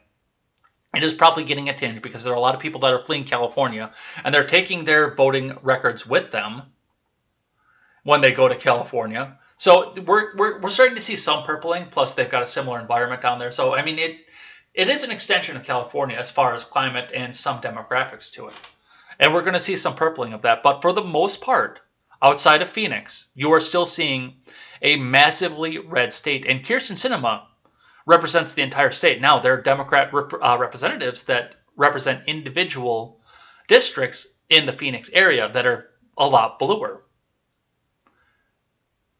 But Sinema has to represent everybody from Phoenix down to Tucson and back. From Scottsdale to Tombstone and back. She has to represent all of these people, which means that she does have to be redder than your average Democrat. It's the same thing with Manchin. West Virginia is probably one of the reddest states in the nation, and yet Joe Manchin, after doing wonderful things as governor, continues to get reelected in West Virginia. A deep, deep red state as a Democrat, which means he also has to be a much more Republican Democrat, a more middle of the road and even somewhat to the right Democrat. Otherwise, he's not representing his constituency. He doesn't represent the Democrat Party. He represents a constituency, the state of West Virginia.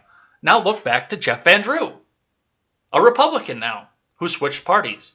But he is probably the bluest Republican in Congress. He is probably the most likely to vote on the side of Democrats in the House because he represents a very, very, very, very, very, very, very blue district as a Republican. That constituency, though, his first and foremost priority is to his constituency. That's how you say that. Say that 5 times fast.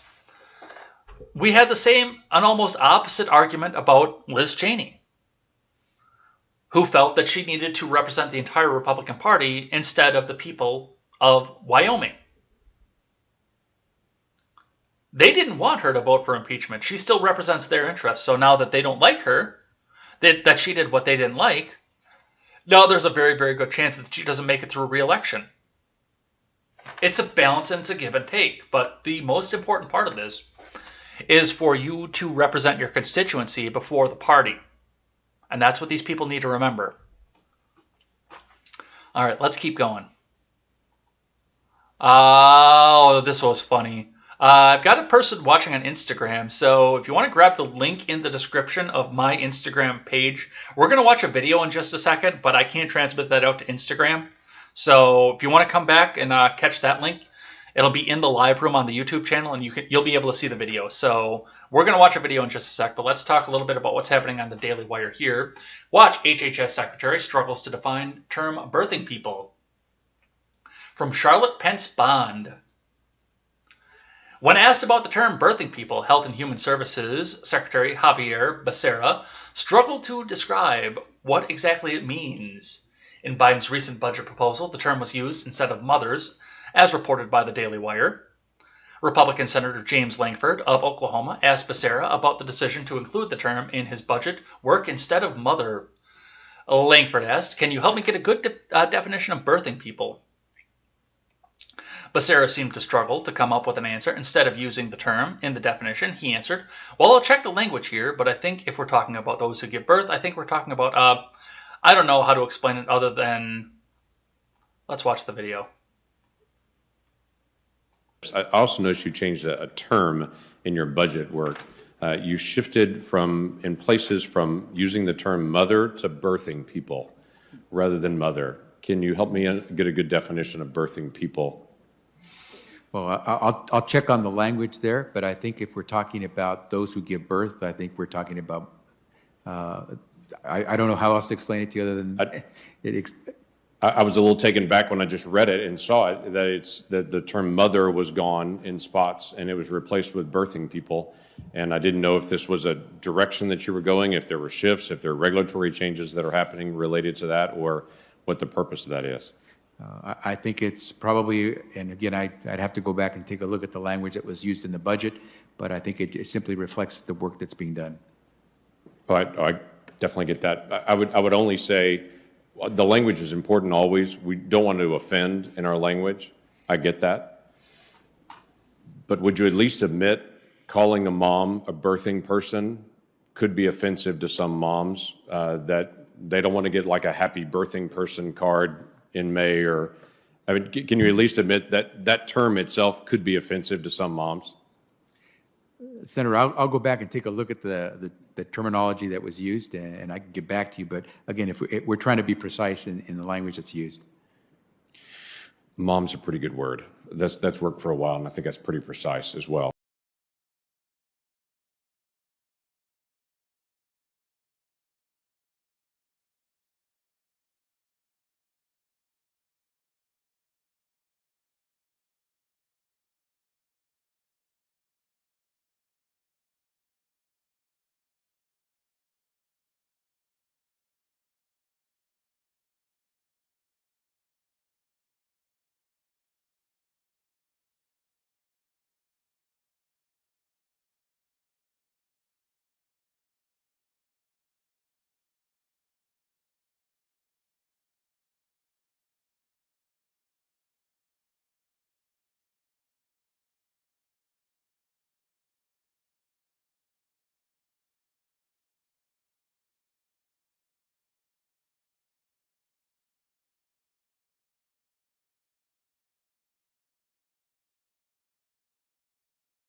Sorry, 80s kid. I turned my microphone off so I could take a drink, and I just have to go back through that entire spiel once again.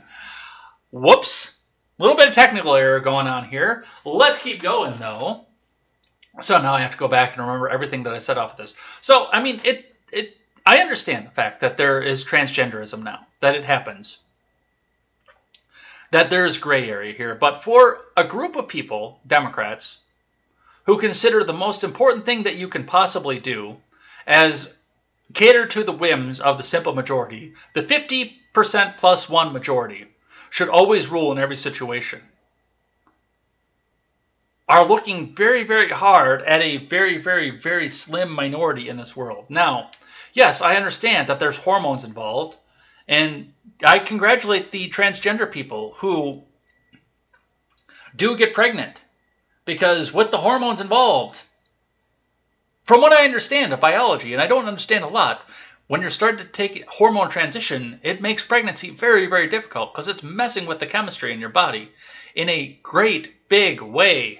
In a great big way, it's messing with the chemistry of your body. So it's still to be celebrated if you wind up getting pregnant as you're transitioning to a man. Absolutely. But if you're going to cater to the simple majority, the 50 plus 1%, the vast, vast, vast 99% majority of people who have children are biologically women who identify as women. And it's not even a close comparison. So why don't we just go with the majority rule on this one here? And then work around for the couple instances, the slim minority of instances, where that's not in the midst. I don't know. I don't know. It's weird. I don't understand it. It's weird. Whatever. All right, let's keep going. From the New York Post, GOP Rep. Byron Donalds says Congressional Black Caucus is keeping him out from Emily Jacobs. A black GOP lawmaker in the House of Representatives says the Congressional Black Caucus has declined his efforts to become a member. In a statement, the Post on Thursday, Representative Byron Donalds expressed his disappointment about being excluded from the CBC, which inducted other freshman lawmakers into the group 6 months ago. The Congressional Black Caucus stated commitment to ensuring Black Americans have the opportunity to achieve the American dream. The 42-year-old lawmaker who represents the Naples area began. As a newly elected Black member of Congress, my political party should not exempt me from a seat at the table dedicated to achieving this goal. As a young Black man who grew up in the inner city of Brooklyn in a single-parent household, my achieving the American dream would be a valued addition to the CBC and one that should transcend politics. Right, but you're not going to go in there and start telling people that they're inherently disadvantaged because of the color of their skin. You've overcome everything, and you might be an inspiration for other people. That one was an easy one to figure out. A CBC spokesperson declined to answer the Post when asked about the claim that McDonald's was rebuffed by the caucus, instead saying in a statement that the group remains committed to fighting for issues that support the black community, including the police accountability bill, protecting the voting rights and jobs bill that helps our communities. News of the CBC snub of Donald's was first reported Wednesday by BuzzFeed News, which cited a source familiar with the CBC's plans. The outlet reported that the congressman's support for former President Trump, as well as his decision to challenge the 2020 presidential election results, played a role in the group's decision to include him. In a CNN interview Thursday morning, Donalds called it off-putting that the news of his rejection came from the media, as opposed to hearing from the CBC directly. If my positions and my support of President Trump is a problem for them, then let them state that on the record, he argued to the network.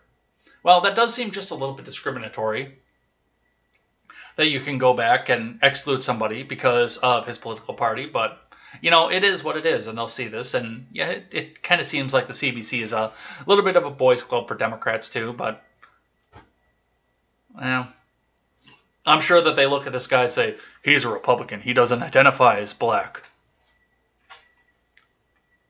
But we'll see what happens with that. Let's grab one from CNN. Ooh, this one rankled some feathers yesterday. I saw it. And I was kind of entertained by it, too. Biden DOJ updates court filing after LGBTQ advocates blast its stance in religious schools case. From Jessica Schneider. Another knife in the back of the progressives that voted for you, Joe Biden. Good job. The Biden Justice Department on Wednesday afternoon updated its court filing in a case where it defended the right of religious schools to discriminate against the LGBTQ students after backlash from critics and a statement from plaintiffs in the case saying they felt betrayed. Attorneys from the Justice Department amended their filing to stress that while they defend the law in court, the policy surrounding the federal law is being reviewed by the Department of Education. The federal law at issue is part of the Title IX of the Education Amendments of 1972, prohibits federally assisted education programs, but allows for religious exemption for organizations with religious objections. The filing came in a federal lawsuit in Oregon from students at a religious school who are suing the government for providing funding to schools with discriminatory policies. Tuesday, the DOJ said that it will continue to defend it. In the amended filing, the government attorneys wrote, the Department of Education is conducting a comprehensive review of its regulations implementing the law, which sets forth the current administration's policy guaranteeing an educational environment free from discrimination on the basis of sex. The filing added, but not until that process is complete, it would be premature to conclude that the government is an adequate representative. Attorneys at the Justice Department are arguing against intervention in the case from three religious schools, Western Baptist University, William Jessup University, and Phoenix Seminary, saying the administration shares the same ultimate objective as those religious institutions. Tuesday's initial filing seems to conflict with Biden admin's March memo from the DOJ's Civil Rights Division, pledging that all persons should receive equal treatment under the law, no matter their gender identity or sexual orientation, but also aligned with the DOJ's duty to defend federal laws. I'm going to back this up and point out what's actually happening with this. And that's the fact that the DOJ looked at the fact that they were about to enforce this law, and realized that they were about to get sued into oblivion on the basis of the First Amendment and the freedom of religious expression. Because there is a freedom of religious expression that goes along with that. They were about to get sued out their asses for that. And they're doing damage control from this. On top of the fact that now they've got to do damage control from, once again, stabbing in the back the progressives that voted for Biden. On the basis that he was going to force these religious schools to take on the gay and transgender students. The openly gay. I know a few people who have gone to religious schools who were closeted through the entire time that they were in school and came out in a big, big way after they got out of the religious schools. I know a lot of people like that.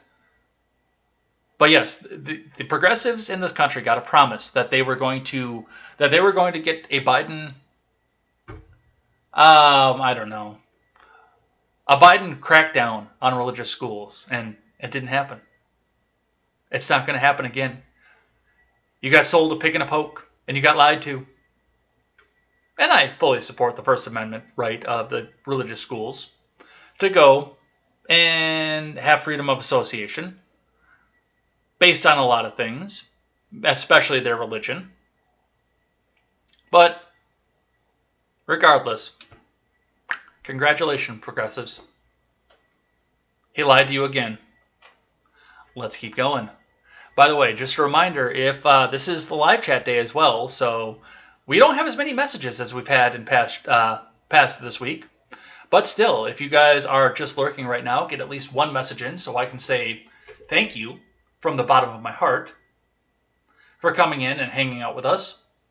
And I'm starting to lose my camera on Instagram again. I wonder if my phone's starting to act up. I might have to go and restart it. But just make sure that you get at least one message in so I can come back and say thank you for coming and hanging out with us. Looks like we do have some messages in there.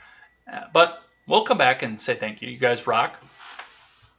Let's keep going. I got one from Politico for you guys. Where voters are losing patience with Lauren Boebert.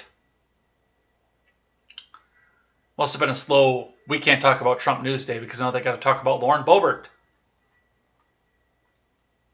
From Jennifer Oldham. Charles Perko gestured past a vine-covered chain-link fence towards a hulking steel facility with massive mills and squat brick office buildings. The 140-year-old complex had forged the iron that built the West and once was Colorado's largest employer with some 10,000 workers. Now much of the complex sits in disrepair. Some of its cylindrical stoves are rusted and empty, a symbol of an industry that Perko, a fourth-generation steelworker and president of a local union, says is in need of government help. Lauren Boebert, the controversial pro-gun, COVID-skeptical freshman congresswoman who represents Pueblo, has credited the working-class voters for her improbable 2020 victory, but it's not clear her version of working class includes the steelworkers here. Perko didn't vote for her, and based on her opposition to President Biden's $2 trillion infrastructure plan, which Perko sees as a lifeline for his struggling industry, he doesn't think Boebert cares at all that much about his union members. He has tried to schedule a meeting with her to discuss these issues, he says, but the door to her local office is often locked and her staff doesn't return his calls. Well, that's kind of shitty, if that's true.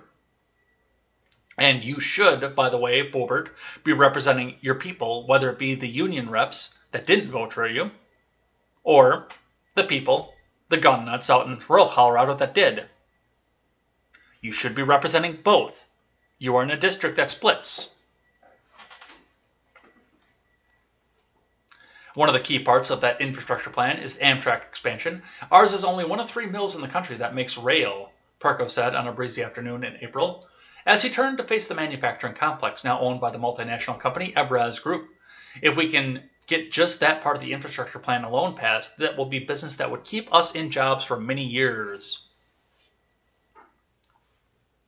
From what I've seen on Twitter, he added, I don't think Boebert is a supporter. Since her election last November, in a district that sprawls across huge swath of the mountains and ranchlands that make up the western half of Colorado, Boebert, 34, has become known as one of Donald Trump's most outspoken acolytes in Congress, a restaurant owner who had never run for office before she declared her candidacy in late 2019.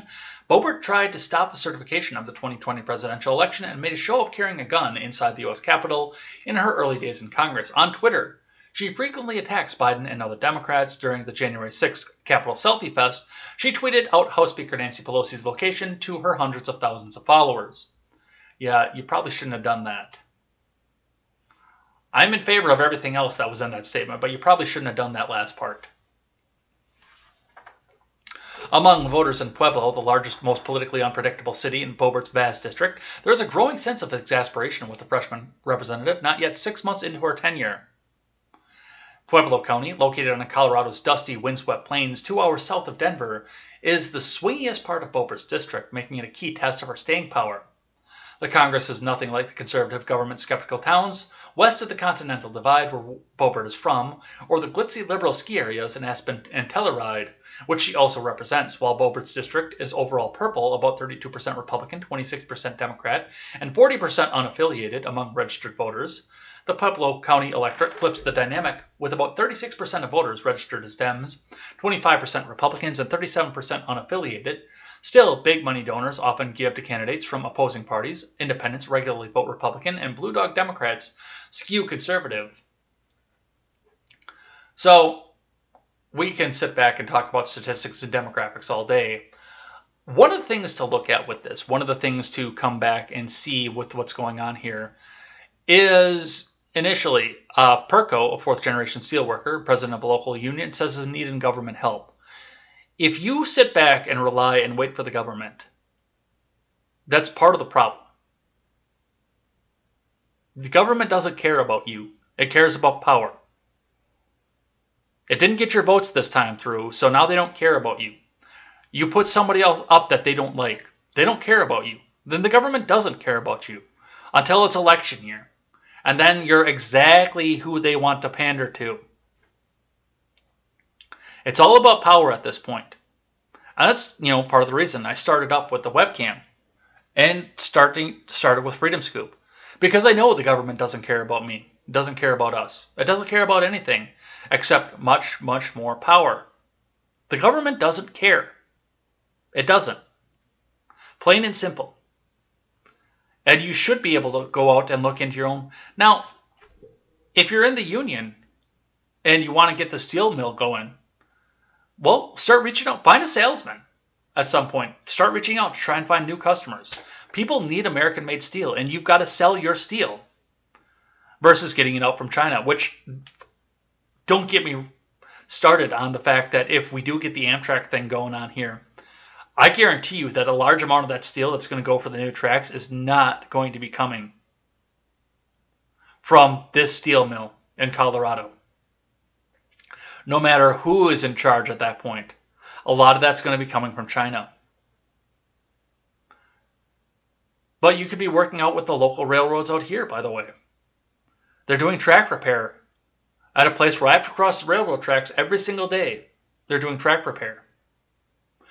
There's highway repair going on. You could be making rebar.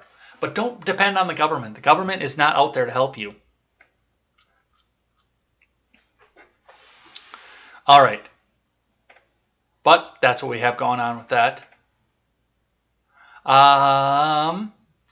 Here's an interesting one for you. Speaking of not depending on the government, this is at least not depending on the federal government. From Everything Lubbock. Texas will build border wall, Governor Abbott announces. By staff. Governor Greg Abbott said on Thursday that Texas will build a border wall. Abbott said about $1 billion for border security was approved in the new Texas budget. I'm hereby approving this $1 billion allocation to border security in Texas tonight, Abbott said during a press conference in Val Verde County. Abbott said he already announced a disaster declaration in 34 counties, and another declaration is on the way. Border barriers will be built immediately, Abbott said. On top of that, I will announce next week the plan for the state of Texas to begin building the border wall in the state of Texas. Abbott said that anyone crossing the barrier will be arrested. He also said Texas would help counties to create more jail space. Yeah, that's what we need. He said everyone crossing into Texas would be arrested for something, even if it's just trespassing. Abbott said that Texas and Arizona are doing joint compact and inviting other states to help on the border. States across America come to Texas, help us solve the border crisis, Abbott said. The following is a full release from the Office of the Governor, Greg Abbott. I'm not going to read the full release off of this, but I am going to point out now, and I'm a Federalist, so I do agree to the fact that people in a smaller government structure should be seeing what works best for them. So I applaud the fact that Texas and Arizona are looking at the border thing as a crisis and doing something about it without the big daddy federal government coming in to do it for them. I applaud that. I think that's great. They see the problem and they're working to fix it. And it should go even further. Further down the line, if a community sees a problem, they should also be given the ability to go back and do a border wall, border protection. If a city like Donna says, okay, well, hey, we need to do something about this, and the government's not stepping in to help us, the bigger government, I should say, the state government, let's say that. The state government's not stepping in to help us. Then let's do it ourselves. Or Texas and Arizona. Hey, the federal government's not doing this for us. Let's do it ourselves. I like this. I wish it was privatized more. I really do. But I like this. I like the fact that this is happening at a smaller and local level. Because we don't need to wait for the federal government to do everything for us. as much as people think that we do. Random Randy, don't say those scary words in my chat. Those words frighten me. I'm triggered. Let's grab another one here from Newsweek. Glenn Beck takes back his apology for calling Barack Obama racist. I was exactly right. From James Crump. Conservative commentator Glenn Beck has taken back his apology for calling former President Barack Obama a racist 12 years ago. In 2009, Beck, who nowadays hosts the Glenn Beck program on the conservative radio station The Blaze, called the then president a racist during a segment on Fox and Friends. This president, I think, has exposed himself as a guy over and over and over again who has a deep-seated hatred for white people or the white culture. This guy, I believe, is racist, Beck said in 2009. Beck has publicly stated his regret over those remarks several times in the years since, telling the New Yorker, in November of 2016 that Obama made me a better man. There are things unique to the African-American experience that I cannot relate to. I had to listen to them. Then in an interview later that month with the New York Times, a former newspaper, which was titled Glenn Beck is Sorry About All That, he said in reference to his comments about Obama, I know I wouldn't believe me if I heard myself apologizing, so I'm telling you now, don't take my word for it. Watch my actions. I don't care what you think about me. All I care about is saying, please don't make the mistake I made. However, during an interview with Tucker Carlson on Wednesday evening, Beck criticized Obama over recent comments the former president made to CNN about right-wing media outlets stoking the fear and resentment of white people. I take my apology back. I was exactly right, and I even stated it right. You're a racist if you believe in critical race theory, Beck said. Now, I don't care for Glenn Beck. And I think most people watching this program know that. I do not care for Glenn Beck. I think he is a shill who just goes out to the highest bidder, as are most of your missing link media figureheads. I'm looking at you, Ben Shapiro. But this is absolutely right, and you shouldn't apologize. If you had the statement, I mean, if you can legitimately correct your statement and say, okay, well, the person was wrong, then, or I was wrong, then apologize. But if you legitimately believe that, don't cower to the mob, because the mob will come back after you once again. Or when you take back your apology because you realize that you were right, then the mob is going to come at you once again. So, and really honestly, the whole thing where he did the apology tour back in whatever the fuck it was, 2016 or so, when he did the apology tour, says, no, I didn't really mean that. That really steals the idea to me that Beck is just selling out to the highest bidder. Whichever political party, whichever political affiliate is going to pay him the most money is who Glenn Beck belongs to. I don't like Glenn Beck. Glenn Beck is a shill. All right. Let's grab another one here. I got just a few more, then we'll do live chat. This is the Independent article that we looked at yesterday that wound up being cut off because of paywall. So I promised you guys that we'd look at this again, so let's have a look at it once again from the Independent. Bitcoin, which countries could follow El Salvador by making it legal tender? From Anthony Cuthbertson. El Salvador may be the first country to adopt Bitcoin as legal tender, but recent developments suggest that it might not be the last. Politicians in several other countries in Latin America have already expressed an interest, with some even adding Bitcoin laser eyes to their Twitter profiles as a support for cryptocurrency. One such lawmaker is Paraguay Congressman Carlos Rejala, who hopes to pass a bill next month aimed at attracting crypto business. If it passes, the next step would be present for a second bill that would officially recognize the Bitcoin as legal tender. As I was saying a long time ago, our country needs to advance hand in hand with the new generation, he said this week. The moment has come, our moment. This week, we start with an important project to innovate Paraguay in front of the world. Panama politician Gabriel Silva responded to the news from El Salvador by warning that his country risks falling behind its regional neighbor in terms of economic development if it did not follow suit. The congressman revealed on Monday that he's currently preparing a similar proposal to present at the nation's assembly. This is important, and Panama cannot be left behind, he tweeted. If we want to be a true technology and entrepreneurship hub, we have to support cryptocurrencies. Elsewhere, elected officials in Argentina, Brazil, Mexico, and Nicaragua have all spoken favorably about Bitcoin, with some pledging to introduce legislation, that is favorable to cryptocurrencies. And this is all good. And this is good for Bitcoin. So if you're holding Bitcoin, congratulations, because this is going to, I think, do really well for you. And one of the problems with, I've got a buttload of Doge that I'm going to sit on until it's worthless or until I can retire, whichever comes first.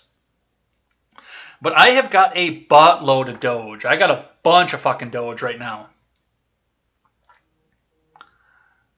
But I can't spend it anywhere.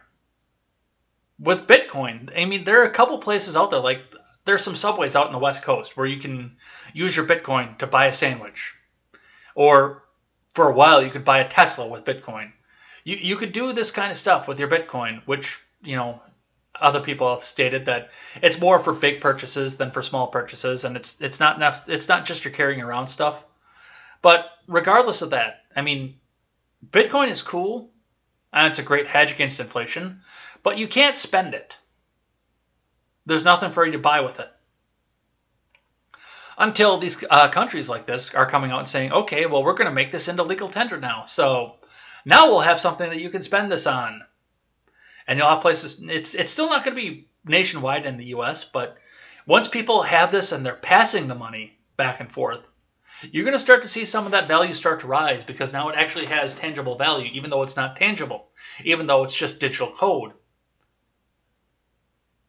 You're still going to see it start passing around, and the velocity of the Bitcoin is going to increase its value. Its usefulness is going to increase its value. And I actually hope that some places, and I know it's not going to be every place, you're not going to be able to go down to Mom and Pop's general store in the middle of nowhere, Wyoming, and buy your groceries with Bitcoin. But, if you're traveling in Madison, in Wisconsin here, or Chicago, or Minneapolis, no, don't go to Minneapolis, never mind, or Boston, or someplace like that, or the greater between Boston and Worcester area up in Massachusetts, and you can pull out your Bitcoin card or your Bitcoin app on your phone and buy that grinder out of the small business and your pack of smokes out of the 7-Eleven, that increases the velocity and increases the usefulness of it too, which increases its value inherently. And as they print more and more US dollars, and we have less and less value for the US dollar, and cryptocurrencies are still at a fixed state of mining where you can't just go back and print them all when you're in trouble. That's going to increase that value a little bit more. So good on them. I like to see this. All right, let's keep going. I got just a few more. Meme stocks hit a wall on Thursday with GameStop and AMC, and Clover down big from Yoon Lee. We talked a little bit about this earlier. The meme stock mania created by the day trading Reddit crowd fizzled a bit on Thursday. It's easy come, easy go for many speculative names favored by retail investors, including AMC and GameStop, as they suffered double-digit losses on Thursday, pulling back from their recent explosive rallies. The video game retailer shed 27.2%, even after announcing two high-profile executive hires from Amazon. The movie theater chain dropped 13.2% on Thursday, turning negative on the week. Another red-hot meme stock, Clover Health, which at one point was the focus of the Wall Street Bets message board this week, pulled back 15.3% on Thursday. Clean Energy Fuels, which rallied more than 31% on Wednesday, tumbled 15.6%. If the January trading mania is any guide, it's not surprising that these latest rallies are turning out to be short-lived. A CNBC Pro analysis available exclusively to subscribers found that on average, Reddit stocks runs lasted 9 trading days from the start to the first big drop during the first initial frenzy at the beginning of 2021. CNBC identified the starting point for 5 stocks popular on message boards earlier this year: GameStop, AMC, Bed Bath & Beyond, BlackBerry, and Koss, by finding the first time each stock's single-day trading volume at least doubled its 30-day moving average of shares traded. That typically represents at the point at which a flurry of new investors took interest in a stock that was not being heavily traded. Also, keep in mind, and this is important with this, you just found out that your money is 5% more worthless yesterday.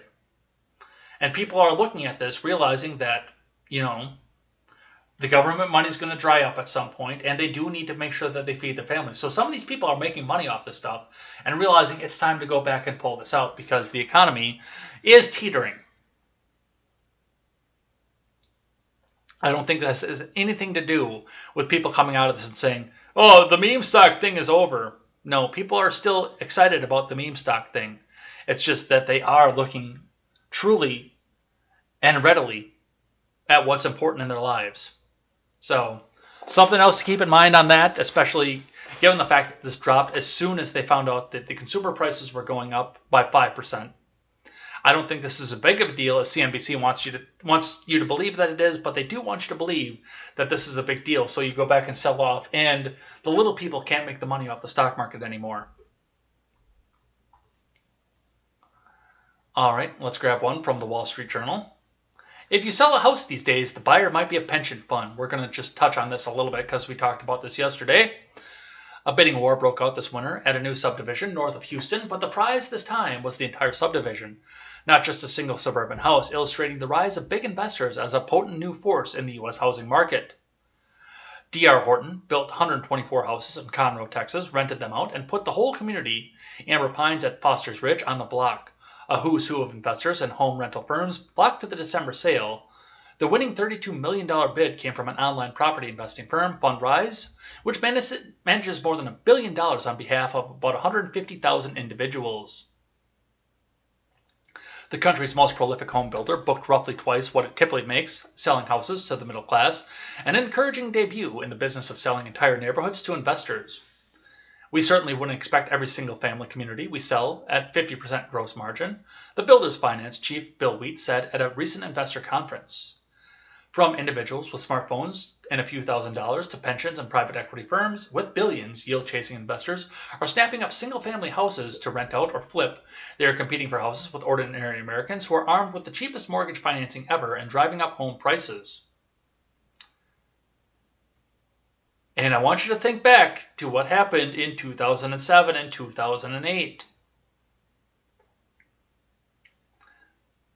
You now have a permanent capital competing with a young couple trying to buy a house, said John Burns, whose eponymous real estate consulting firm estimates that many of the nation's top markets, roughly 1 in every 5 houses sold, is bought by someone who never moves in. That's going to make U.S. housing permanently more expensive, he said. The consulting firm found Houston to be a favorable haunt of investors who lately accounted for 24% of home purchases. There, investors' slice of the housing market grows, as it does in other boom towns such as Miami, Phoenix, and Las Vegas, among properties priced below $300,000 and in decent school districts. Limited housing supply, low rates, a global reach for yield, and what we're calling the institutionalization of real estate investors has set the former stage for another speculative investor-driven home price bubble, the firm concluded. Are you ready for the next economic crash? Because that's what took it the last time. The bubble has room to grow before it bursts, according to John Burns, Real Estate Consulting, but it is inflating fast. The firm expects home prices to climb 12% this year, on top of last year's 11% rise, and increase at least 6% in 2022, a period of appreciation reminiscent of 2004-2005. That boom was different, fueled by loose lending that enabled... This is fueled by loose lending that enabled individuals to speculate on home prices by racking up mortgages they could repay only if the home prices kept climbing. The money party ended a few years later when home prices stopped rising. The ensuing crash wiped out $11 trillion in U.S. household wealth and brought the global financial system to the brink of collapse. Well, there it goes. There it goes. There's your housing bubble going on once again. So, pay attention, because it's coming. All right. From the Blaze, Navarro says Fauci and CNN have blood on their hands after study shows hydroxychloroquine doubles COVID survival rate. From Breck Dumas, former Trump advisor Peter Navarro had strong words for Dr. Fauci and far-left network CNN for dismissing the effectiveness of hydroxychloroquine against the commie fucking coof after a new study found that treatments of the malaria drug combined with zinc more than doubled the survival rate of coronavirus patients on ventilators. Navarro says Fauci and CNN have blood on their hands. I had 60 million tablets of hydroxychloroquine that Tony Fauci and at CC wouldn't allow the American public to use because of their hydroxy hysteria, Navarro tweeted on Thursday, Blood on John Berman, CNN, and St. Fauci's hands, more than 50,000 Americans would be alive today. The Economist shared a link to an article by the Daily Mail titled, "Was Trump Right About Hydroxychloroquine All Along? New study shows drug touted by former president can increase COVID survival rates by 200%. The Mail pointed to an observational study on 255 COVID-19 patients published in MedRxiv on May 31st that was conducted by St. Barnabas Medical Center in New Jersey.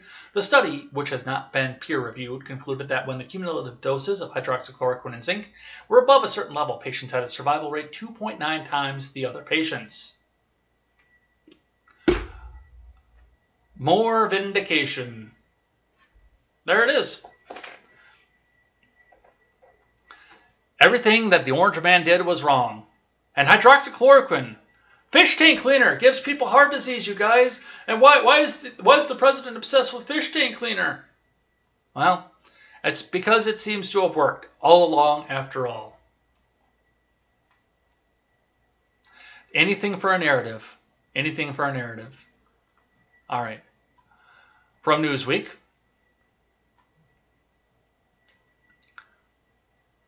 It's 12 after. Should we save this for Monday?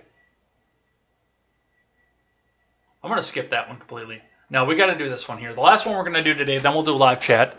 From Newsweek, Rodney Dunn, Arkansas police officer who flipped pregnant woman's car, faces no charges. From Ewan Palmer.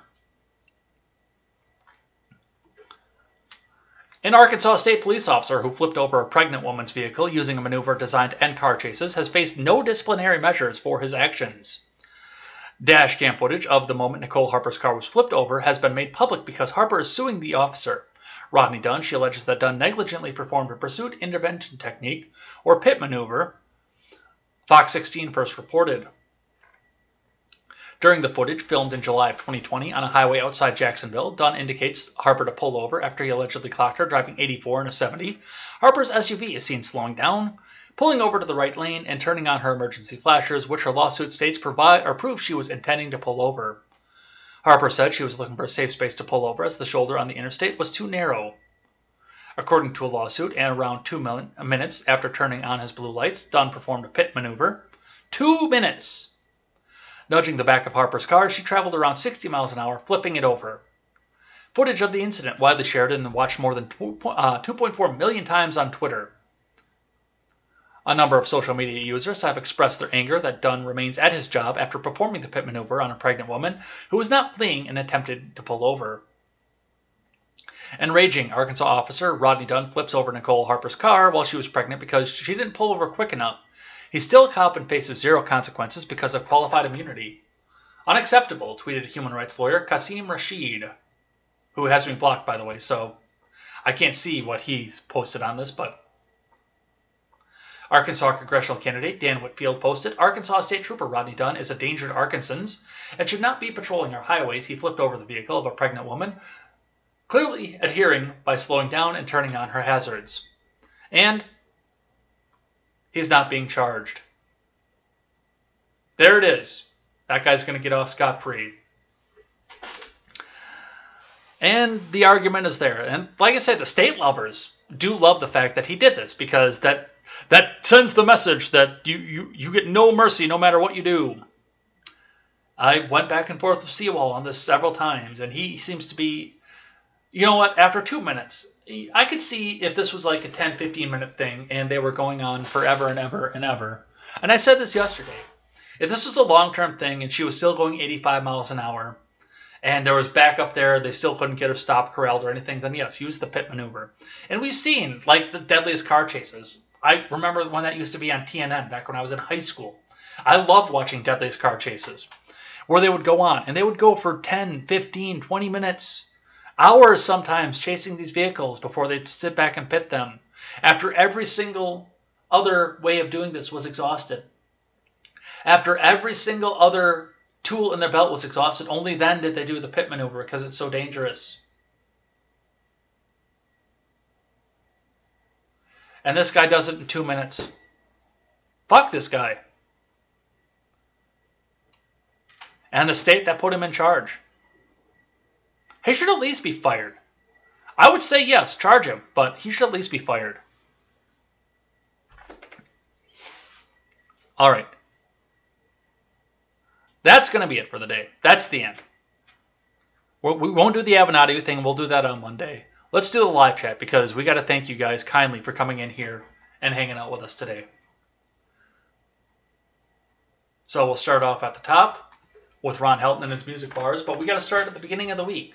So I do have Vanna Whitaker over on Instagram who popped in and hung out. So thank you for coming and hanging out over there. I don't know if she joined us over on the YouTube side or not because I can't see names on here and she hasn't thrown a message in there. But yeah, I do see there's one concurrent viewer over there. I don't know who it is, but we've got that. Otherwise, on Monday we had Random Randy. Quest Fanning was here.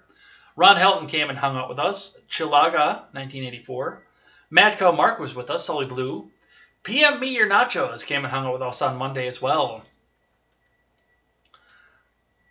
R Volt and Blind Fear rounded out our Monday. Tuesday, we had Quest Fanning. Sully Blue, Random Randy. Oh my god, it's the D902, which is an interesting name. That's a long one, but it's a very interesting one. You love to see stuff like that. Come and hang out with us. Chilaga 1984 was here. Mad Cow Mark. Ron Helton was here. And a couple different iterations, by the way. Hunter_Biden came out and hung out with us. Said we should invest in crack.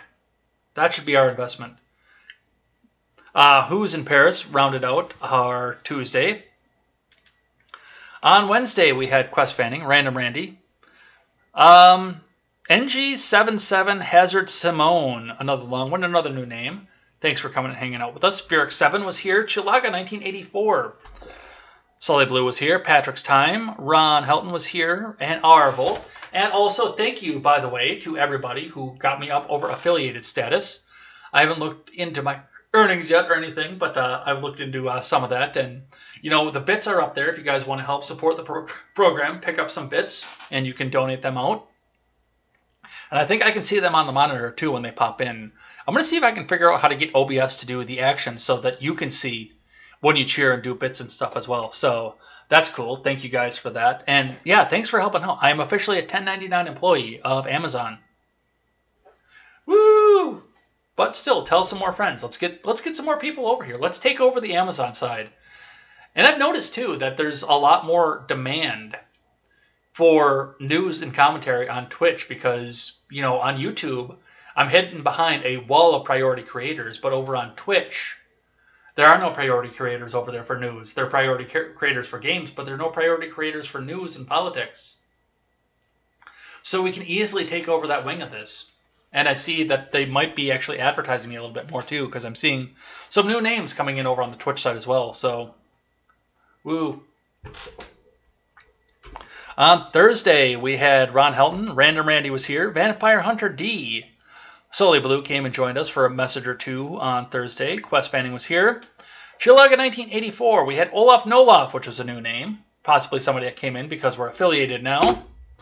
Silentcaster came and joined us again because Silentcaster rocks. So thanks for that. Nephilim Ninja of Nibiru was over here. And 80s Kid rounded out our Twitch side. On Thursday. Today, Ron Helton with the music bars because we had some music going up off the start. And some wine as well, because I'm guessing he loved the chill music that this. The Dueling Robots. Uh-oh, we got knocked off for just a second. Yeah, I'm still having spectrum problems, but they're not causing my my system to have a complete catastrophic meltdown like it used to. Ron Helton is here with the stickers. On the D-Live and the YouTube side, by the way, Sully Blue is here with the sticker party as well. How we doing? Chilaga is road tripping, but he just stopped for gas. Thanks for coming and hanging out with us. Twitch is being a bitch. Quest Fanning is here on the YouTube side. Says Twitch wouldn't let me say good morning. Enjoy your trip, Chilaga. Yeah, thanks to everybody who comes back over and watches on Twitch. That rocks, you guys. And every little bit helps. Galt is over here on the D-Live side. Says politicians are the most vile and dangerous thing our nation faces. Yes. We had some Fs in the chat for the public shooting. So, Random Randy's here. Quest is back over on the Twitch side. Randy, present. 80s Kid throws the F up. As important as World War II. Yeah, the rebuilding coming from the G7. Time for the resubjugation of the US of A. Yep. The price of everything you need to buy will stay alive. Will go up 15%, but your wages won't go up. Thank you, Sergeant Peterson. It's anti-competitive. Yep. China operates off the expectation that it should be treated as gently as a developing nation by other countries, but also respected as, yes, it should also be respected as the top nation in the world. Yes, that's absolutely right about China. Even Greta said that when she was complaining about the emissions that China's putting off. I understand that China is still a developing nation. The gospel according to Ed. Thank you, Ron Helton. Maybe you should get some Mandarin lessons from John Cena. Sully is entertained by my AOC impersonation. Okay, Papi, I'm going to tell you that we can't have wealthy people in this country anymore, Papi, okay? Even though I am very wealthy and I own a Tesla. But I'm special because I'm a politician.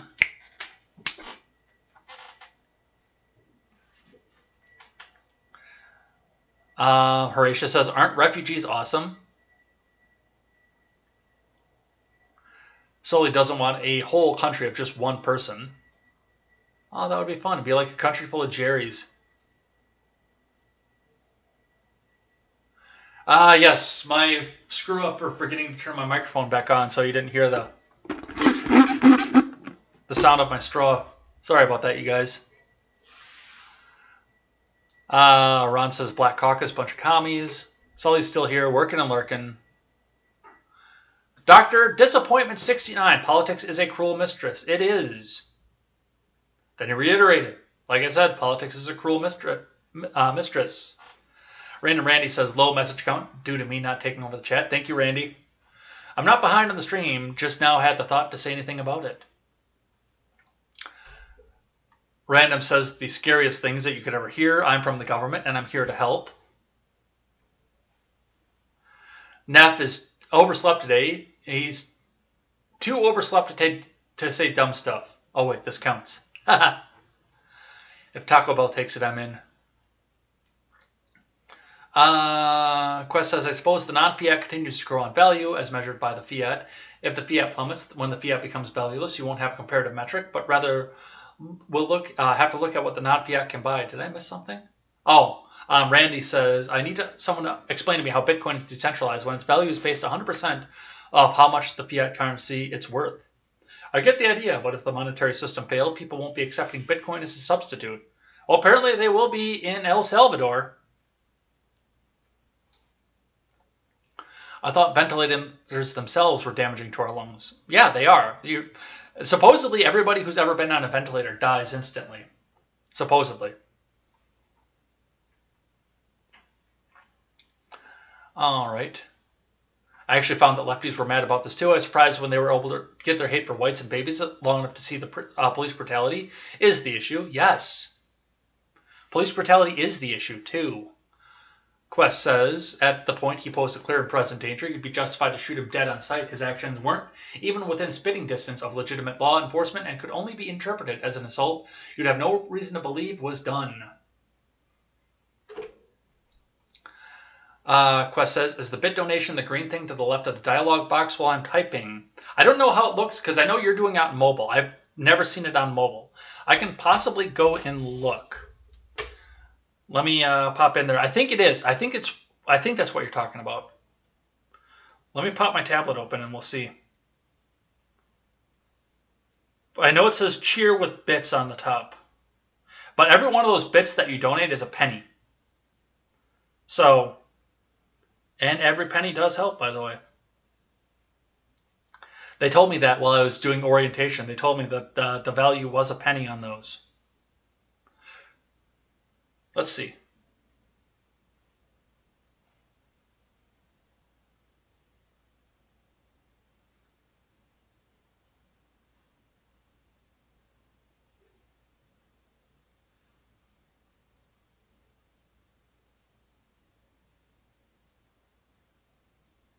I think it's a blue thing on mine, but it says get bits. Yep. It is a. I think it's a blue thing. I have my audio on there. Yeah, it's a black or a blue thing next to where you type the send message on mine. So yours might look different because I know you use Apple and I use Android, but yeah, it's right to the right-hand side of the chat box. And like I say, when you're on desktop, it looks way different. But yes, that's it. I'm going to hit it now. Was that it? Plus 50? Let's see. It doesn't show it, but if it was plus 50, then yes, it would be. Let's see. Do I have any activity over here that can indicate that it happened? Let's check the stream manager. It didn't show me anything. I'll figure it out because it'll give me an alert at some point on this. I thought that was sub points it could have been, but I don't know. I'm still figuring this out, but I do know that, yes, the bits over there are worth a penny. All right. We'll figure that out. We got to finish out for the day because I still have to get to work at some point here. Sully says you're back. Oh, yeah, I dropped off for a second while we were reading chat. But that's it. We're done. So let's change up the scene and let's head out of here. Throw some music up too. All right, so thanks everybody who came by and chatted in the live chat, hung out with me today and for the week.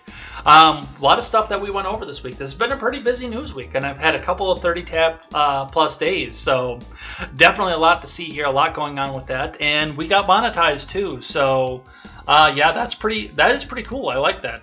We'll be back here on Monday for the Red Ned Show and for more contemporary. We'll do the Avenatti thing. We'll talk a little bit more about what happens over the weekend and what's going on with this housing bubble once again. So definitely looking forward to that. Definitely looking forward to seeing you guys. And by the way, another announcement that I wanted to make for you before we get out of here is I'm doing some play testing. I'm just going to let the cat out of the bag. I decided that since we did Fallout New Vegas the last time we did Ed's World Gaming, we're going to do Fallout 3 the next time. But I wanted to make sure that with the script extender, it doesn't do the thing where it freezes up every 30 seconds sometimes as you're going through. So I've been play testing that a little bit just to see if that's fixed. And I do have to fix something on the Streamlabs side as well because for whatever reason I can't get full screen to work. It's a pain in the ass, but we'll get that finished, we'll get that done, and we will see what happens with that. Definitely looking forward to come back and hanging out with you guys and doing some more gaming as well. I love Fallout 3.